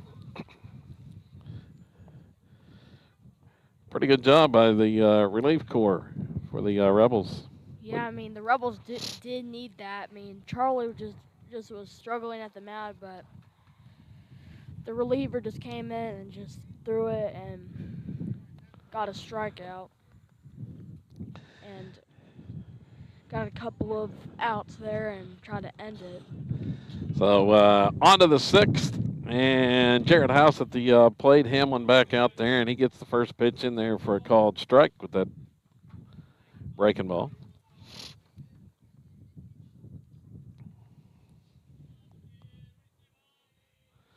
Here's the next one from Hamlin. Swung on. This one skied in the air. Shallow center field. Coming in is the center fielder, and he'll make the grab. That's Kettles out there in center. So pop fly to shallow center field is caught. Ball's not going to, as we talked about earlier, with that wind coming in from the south, it's blowing directly in from left and left center, and everything is going to get caught up in that wind more than likely, unless it's just a laser shot. First pitch to Gardner was a ball. Here's the next one outside.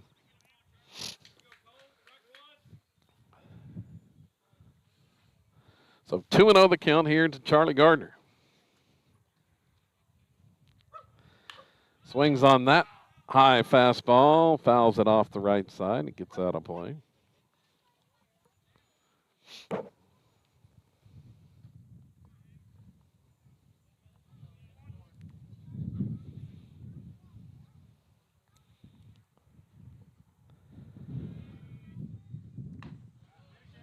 Pitch is high for a ball, and now the count runs 3-1. Hamlin came on a relief in the last inning for Stigler. And that right on the outside corner. Charlie didn't really agree with that one.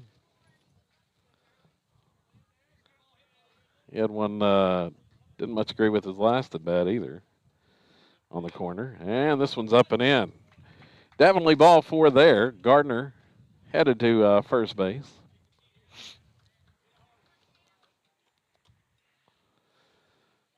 As we mentioned earlier, Charlie's 7 steals on the season, so he's a threat to go, especially with the right-hander on the mound now. Mendenhall to the plate. Sam looking for his first hit today. Swings on the first pitch and missed.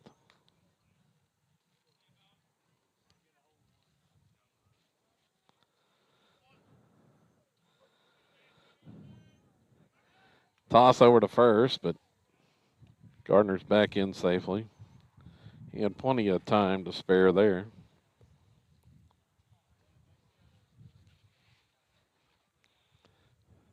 Here's the 0-1, and the curveball sails outside.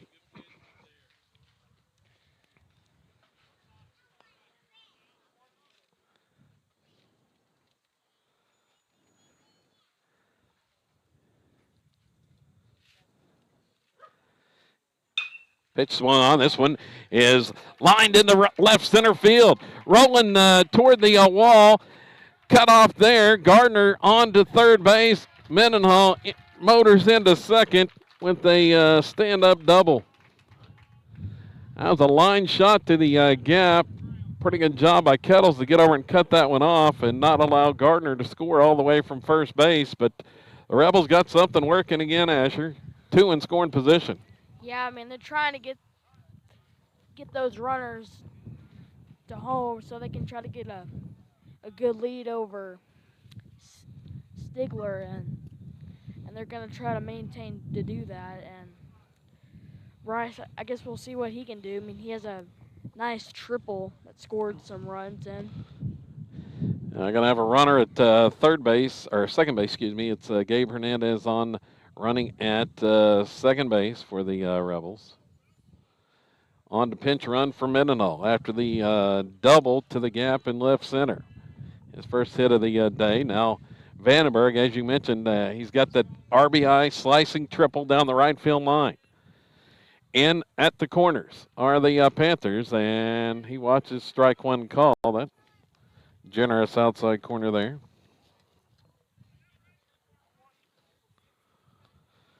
Big spot for Vandenberg. Got a chance to tack on 2 more. Would be big insurance runs here in the 6th inning. And that one's outside on the pitch from Hamlin.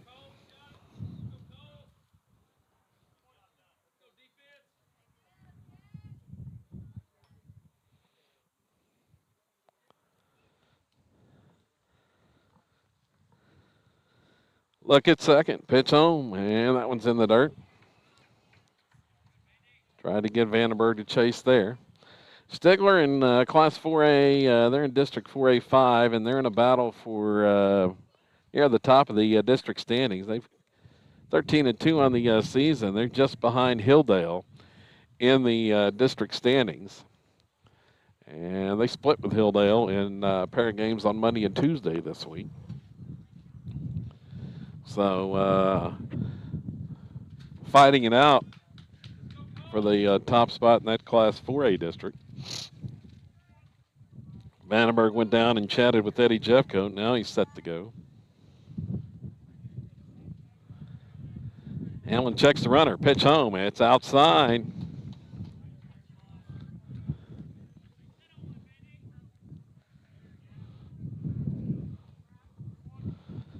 Well, the Panthers got the infielders in at the corners. They're playing back on the middle infield. Pitch home, and it's a strike. As Vandenberg watched that 3-1 for a called strike. Count goes full. See what Bryce can do here. The payoff pitch swung on and fouled off the right side.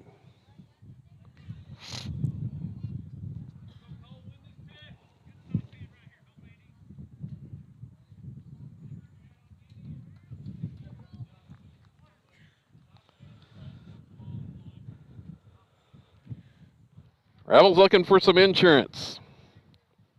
And once again, the payoff delivery, swing and a miss. He chased the high fastball that time. And goes down swinging for out number 2.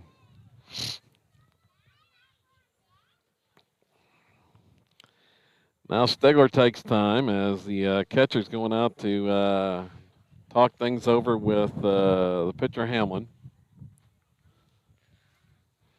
Eagle had some words for him. 2 down.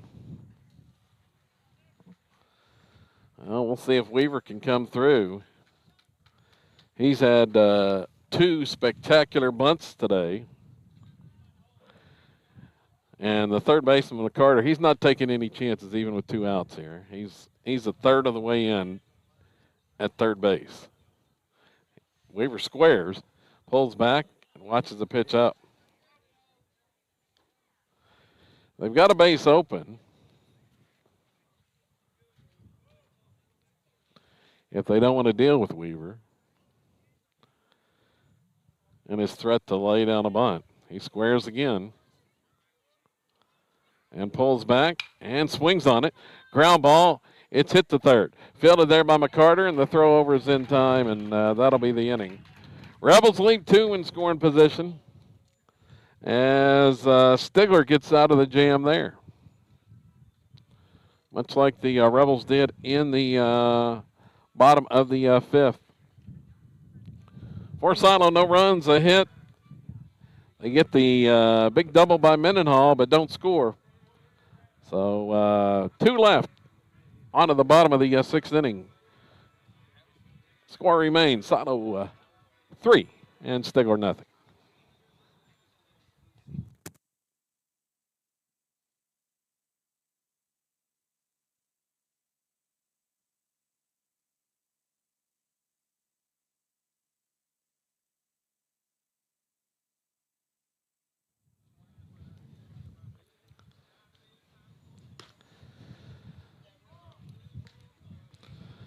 So our upcoming broadcast schedule here on SoloRebels.tv.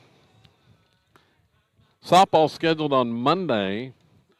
That we'll be there for that broadcast. Should be a home game for the Rebels on Monday, 4:30. The scheduled start time. We'll have it for you here on SoloRebels.tv. Softball back at home.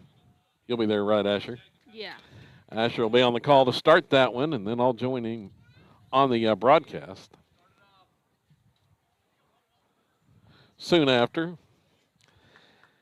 And then just have to play it by ear on the broadcast schedule the rest of the week, because there's a swing and miss. Murrell, the leadoff batter, takes a big hefty cut at the first offering from Langley to start the 6th inning. Here's the next one, and it's a strike call. So Landon ahead in the count at 0-2.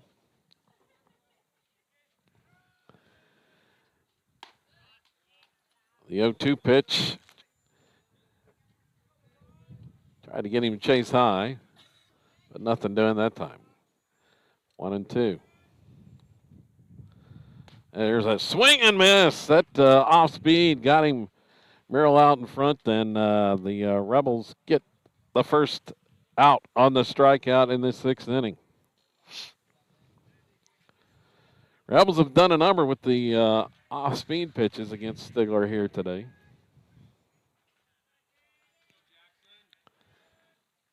McCarty at the plate. Jackson McCarty's going to foul the first one back over the backstop and out of play. No, that one was well over us, Asher. Yeah. No chance of hitting us there. Here's the next pitch, and just got a piece of it. Count goes 0-2. So Langley coming in pumping strikes out of the pen. Has been his forte along with Mendenhall. The Rebels' two aces out of the bullpen thus far in 2024. The junior comes set.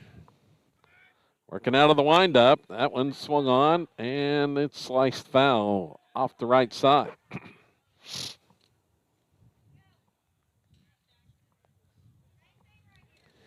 Working quickly. He's got his sign and delivers. Breaking ball in the dirt, swung on and missed. Ball gets away. Runner's going to first, and he's going to get there. Well, that was a nasty curve in the dirt. Was a swing and miss, but the runner makes it. As House couldn't corral that one in the dirt. He spiked that one. Here's a first pitch swinging to Hamlin, who fouls it off. So McCarter's aboard. Well, they got the strikeout, but Langley spiked that one in the dirt, and House unable to make the play on it. That's a tough pitch, bouncing in the dirt like that. And that one low and inside.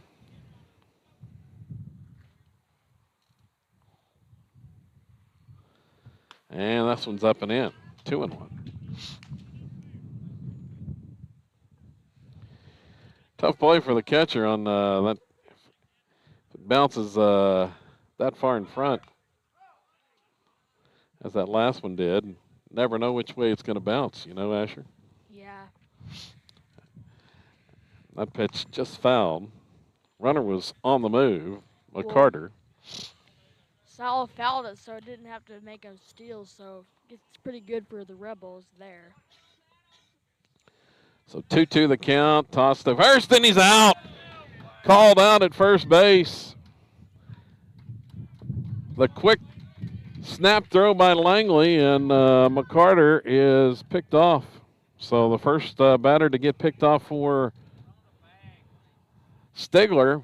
Called out at first. The Rebels had a couple picked off earlier on questionable non-balk calls from Eddie Jeffcoat. And this off-speed pitch, curveball, way inside and hits Hamlin. So Hamlin hit by the pitch, puts the runner back on with 2 outs.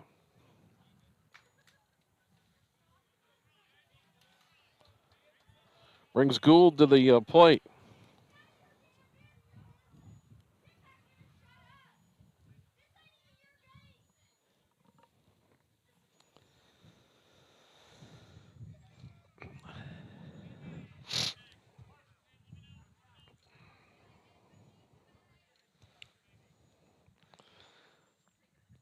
So Stigler fans still not happy about the pickoff, and there's a swing and a foul by Gould.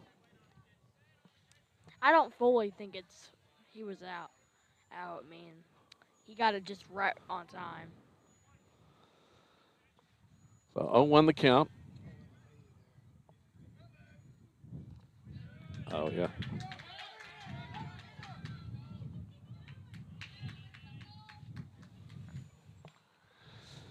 Ball gets away there.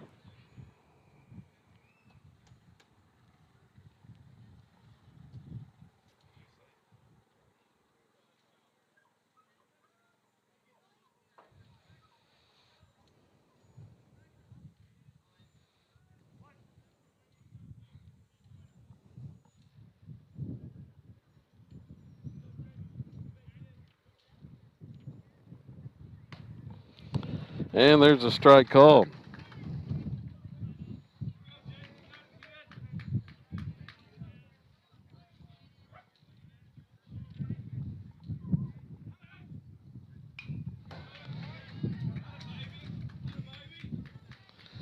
That one's fouled off.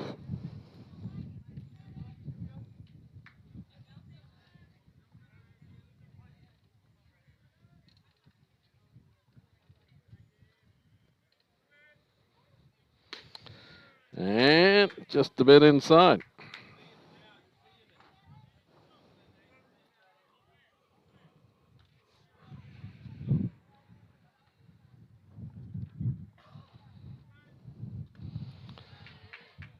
And once again, that one's inside and missed.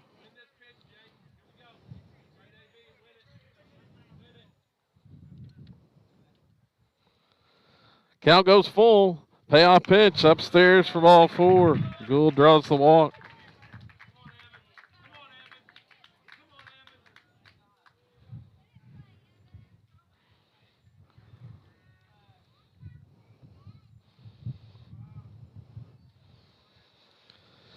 So Evan Williams, who started on the mound, and the pitcher record, he's got a chance to do something here.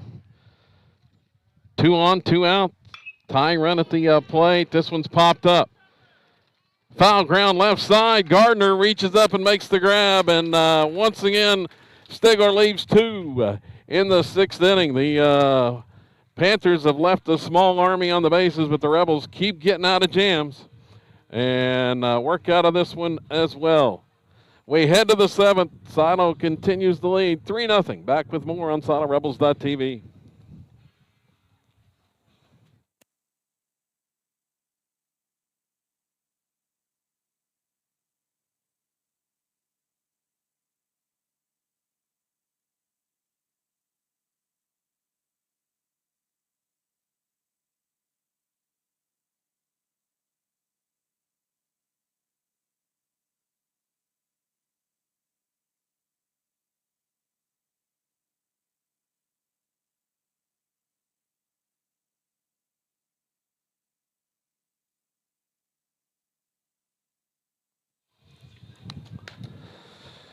So on to the 7th here, Asher.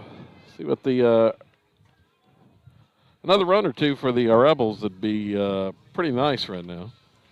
The Rebels got one more chance at hitting. Now they'll have 8, 9, and 1 in the order coming up.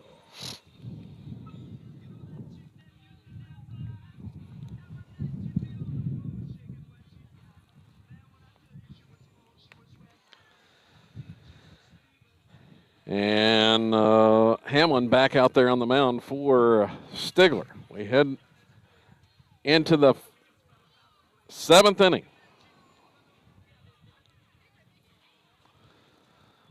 3-0 Silo.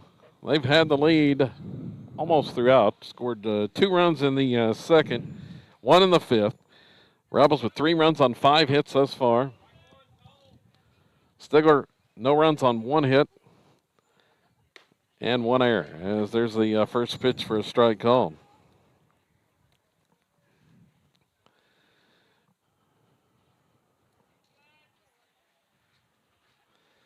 And a swing and miss by Langley. So behind in the count at 0-2. See what Landon can do here. Rebels need a base runner. And chases the high fastball for strike 3. 1 down.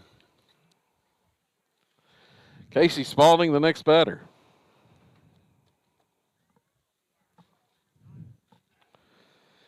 So Spalding on to hit here in the 7th.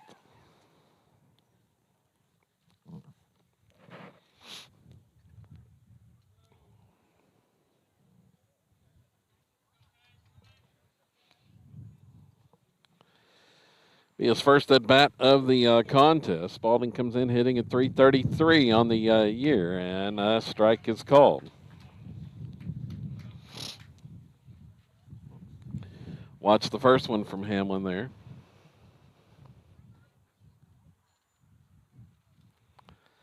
And the next delivery is swung on, ground ball past the bag at third.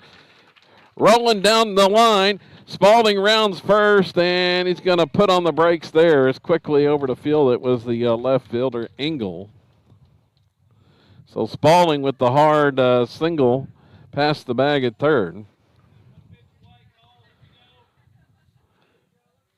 He laced that one past McCarter, who was playing in on the grass, and here he comes once again back in on the grass.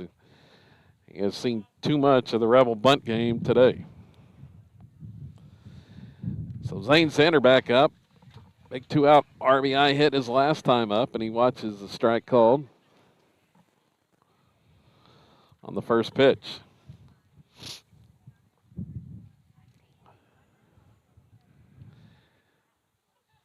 The next one, the breaking ball outside.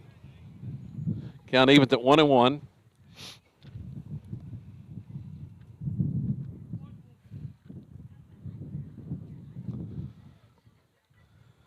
Spaulding leads away over there. It's first. And the pitch inside and hits him. So Sanders hit by the pitch. Zane's aboard. There's 2 on with 1 out. And Salisbury heads to the plate. Let's see. Britt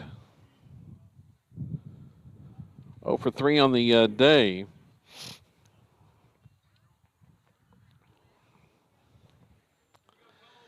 And he is a threat to bunt as well. McCarter, well, he's backing up now. Not sure what to do at third. He's back on the dirt. See if Salisbury lays this one down.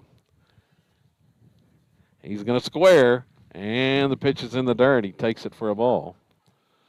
McCarter's got to be careful because the runner is at second base. That's Spaulding. Can't totally give up the bag. Spaulding's got 3 stolen bases on the year. Rebels threatening to add to the lead in the 7th. The look at second. Pitch home. It's bunted. Down the line. Nice bunt again. McCarter comes up, fields it, throws over, and the tag applied to Salisbury coming by. Now, that's a nice play by McCarter to get the out.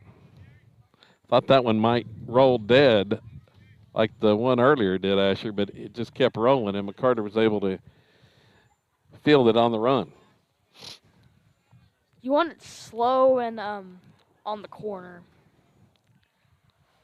Just right by the foul line. Well, 2 in scoring position for the Rebel RBI leader, Jarrett House. And toss goes to second on a pickoff attempt. He nearly airmailed that into center field. So Silo, same spot as the last inning. He had runners at second and third, but couldn't score. See if they can tack on here, and that one bounces in the dirt. Nice job by the catcher to block that one.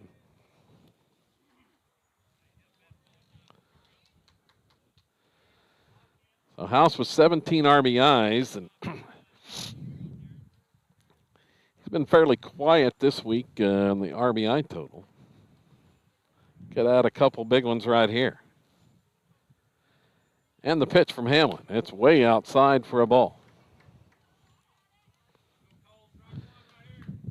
2-0 the count. Silo still with the 3-0 lead.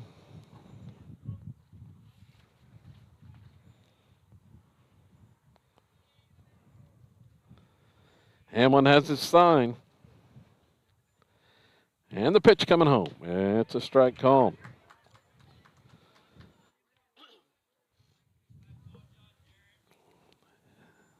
House watched that one in there for a strike.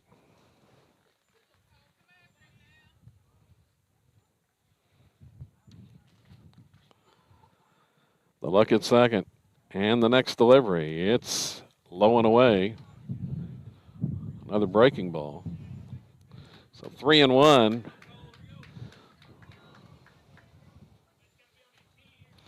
Well, they've got an open bag. Looking to walk here. Try to load up the bases.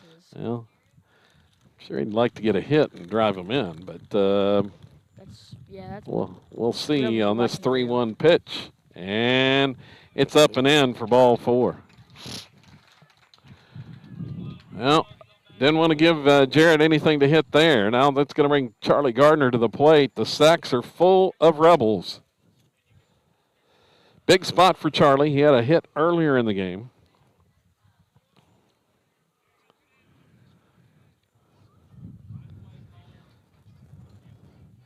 Big double yesterday. And the pitch is in the dirt for a ball. Well, Hamlin's got nowhere to put him.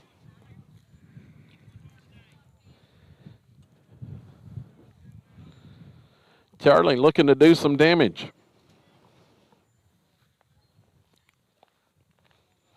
The next pitch, and it's a strike called. Came with the fastball, caught the top of the strike zone.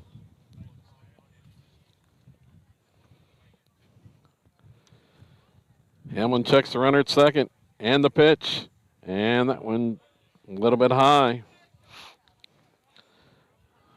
Not much higher than the last one, but called a ball there.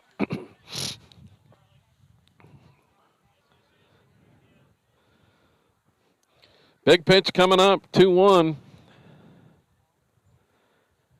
And it's low and away. 3-1. Well, here we go. Another ball is going to walk in a run.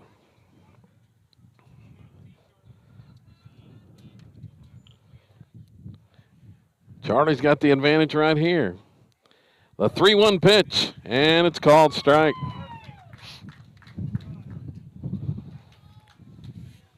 Charlie took it for strike 2. The count full. And, well, Stigler coach headed to the mound. It's a odd time to be going out there to the mound. We're about to have the payoff pitch with the bases loaded and 2 outs here in the 7th, but goes out there to talk to his pitcher, Hamlin.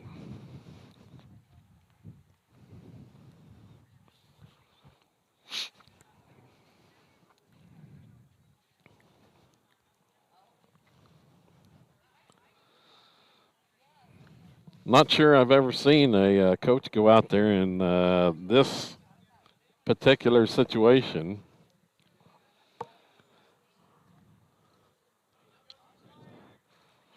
Especially after you just got a strike to run the count full. But the meeting is over, and here we go. Rebels back on their bases. The payoff pitch to Charlie, and it's in the dirt for ball 4. He walks in the run. So whatever he said didn't work. As the Rebels have added a run on a bases-loaded walk to Gardner. It's 4-0. That's could be a big insurance run right there. Still 3 left on, and Mendenhall at the plate, and he watches that one for a strike call. That generous outside corner there. Sam had the double to the left center gap. If he hits that one again, Asher, it's going to clear the bases.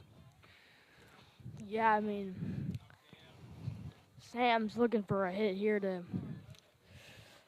I mean, it'd be awesome if Sam got a double or home run because that would drive in a lot of runs. It'd probably make it like 8-7-0.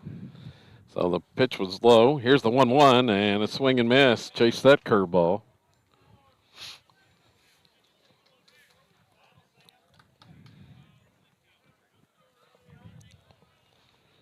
Thotto up 4-0 now.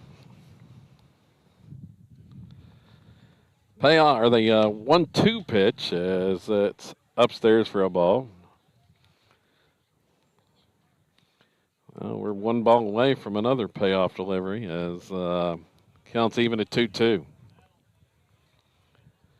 Hamlin comes set, pitch home, swung on, and it's looped to the third baseman who fields it and throws over in time for the out. So on the Ground ball ends the inning. Rebels get a run on the bases loaded walk. Tack on another insurance one run on one hit in the inning. They leave 3. And we move on to the bottom of the 7th, 3 outs away from a tournament championship. Back with more here on SolidRebels.tv in a moment.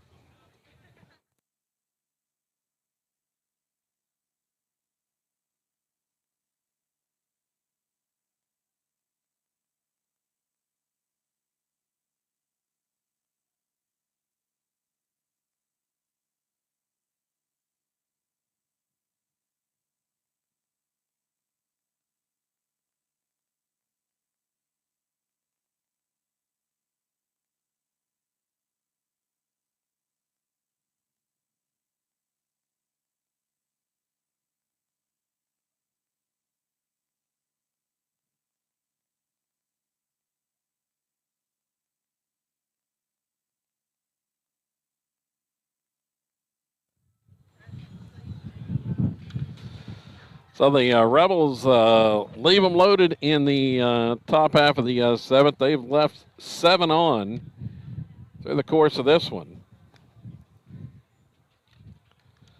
A lot of those have come in the last couple innings. Last 6 on in the last couple innings. Chance to really break it open. But Stigler has left 9 on today.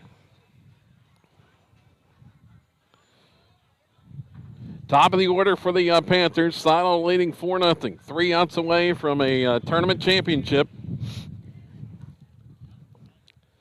And their 16th win of the year. Up is Eagle. See if they're taking a pitch. And Langley delivers the first one in there for a strike. He was taking.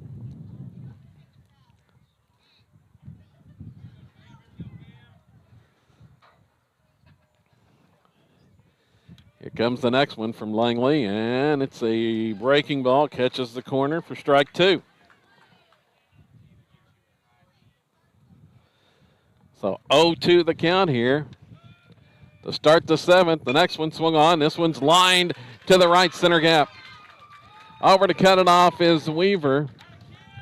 Got too much of the plate on that 0-2 pitch. And Eagle leads off with a single. That's just the second hit of the game for Stigler.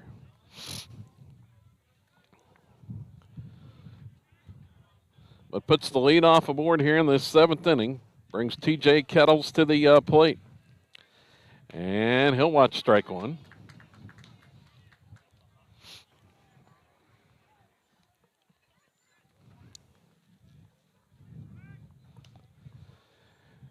Pickoff attempt at first base, but Eagles back in. You definitely don't want to get picked off here, as that one's in the dirt and blocked by House. Kettle stayed off the breaking pitch that time. Kettles has had some good at-bats today. Here's the next one. It's in there for a strike call. So he takes another strike. How about a double play, Asher? Yeah, a double play. Here's the 1-2. Swung on and it's chopped foul. The Rebels wouldn't hate a double play. Oh, that'd be pretty nice right now.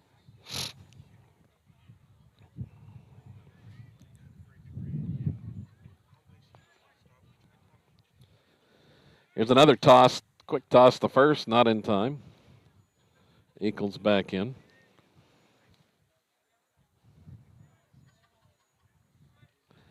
Pitch, swing and a miss. He's out. The first base was occupied as the ball got away. Another one spiked that one in the dirt and allowed the runner to move on to second, Eagle. But the out is recorded as first base was occupied.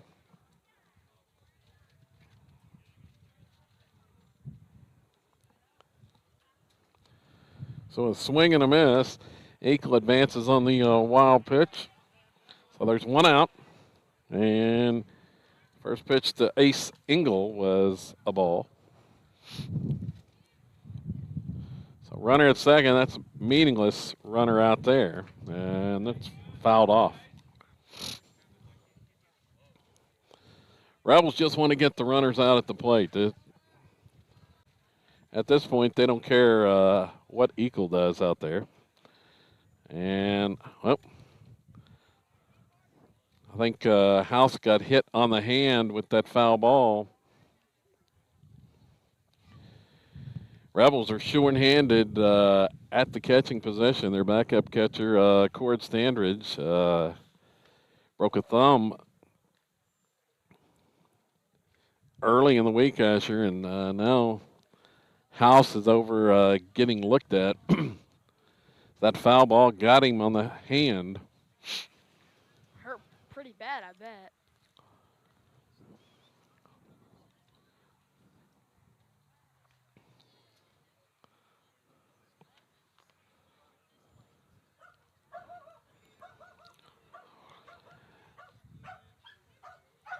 I'm not sure what their next alternative is at the plate. I know Zane Sander has caught some limited time behind the plate.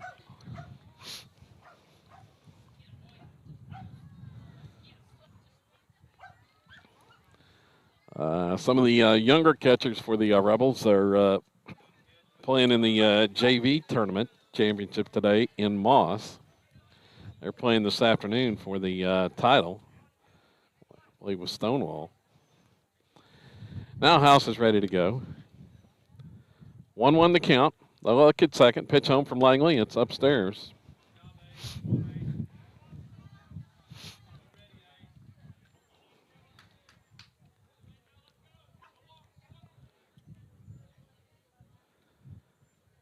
Here's the next pitch. Swing and a miss.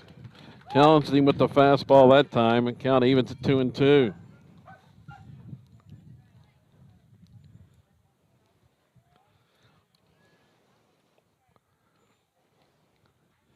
Longley comes set. Pitch home. High fastball, fouled. Heading for the dugout, and it's going to be over the dugout and out of play. Mendenhall was given chase on the right side.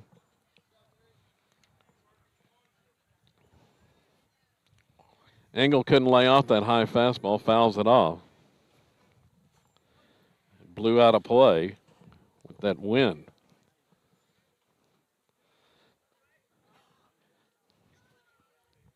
And Langley this time is going to step off. Take time.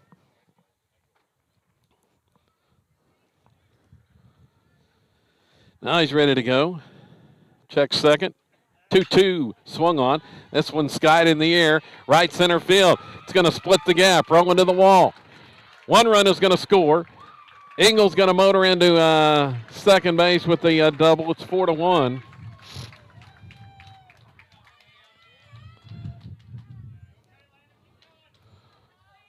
So an RBI double from Engel cuts the lead to 4-1. But the Rebels still, as I said, that top half of the inning, Asher, another insurance run might be vital, and they got the fourth one. Pitches up and in for a ball, nearly hits the batter Bush. Here's the next pitch, swung on. This one's popped up. Center fielder Weaver's calling everybody off and makes the grab. There's 2 outs.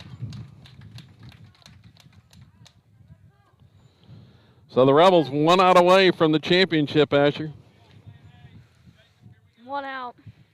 They scored a run, but they just need 1 out now. It doesn't really matter now. And once again, as I mentioned earlier, that runner at second, meaningless right now. They want the batter. Murrell is the last hope for Stigler. He's got to reach base to extend this. Here's the pitch from Langley, and it's blowing in for a ball. They appeal to see if he went around, but no.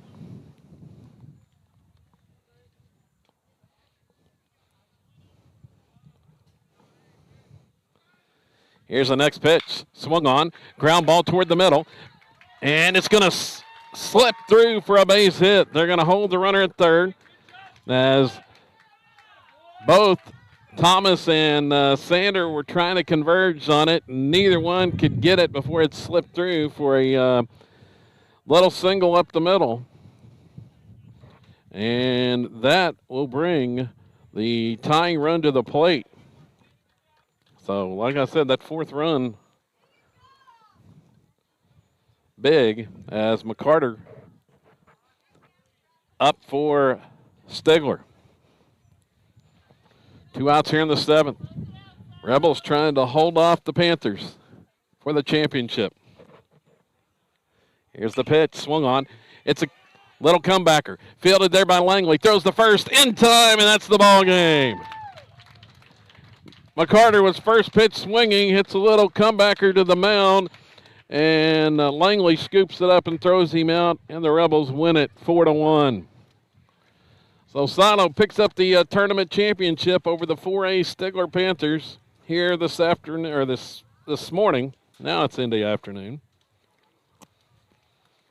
4-1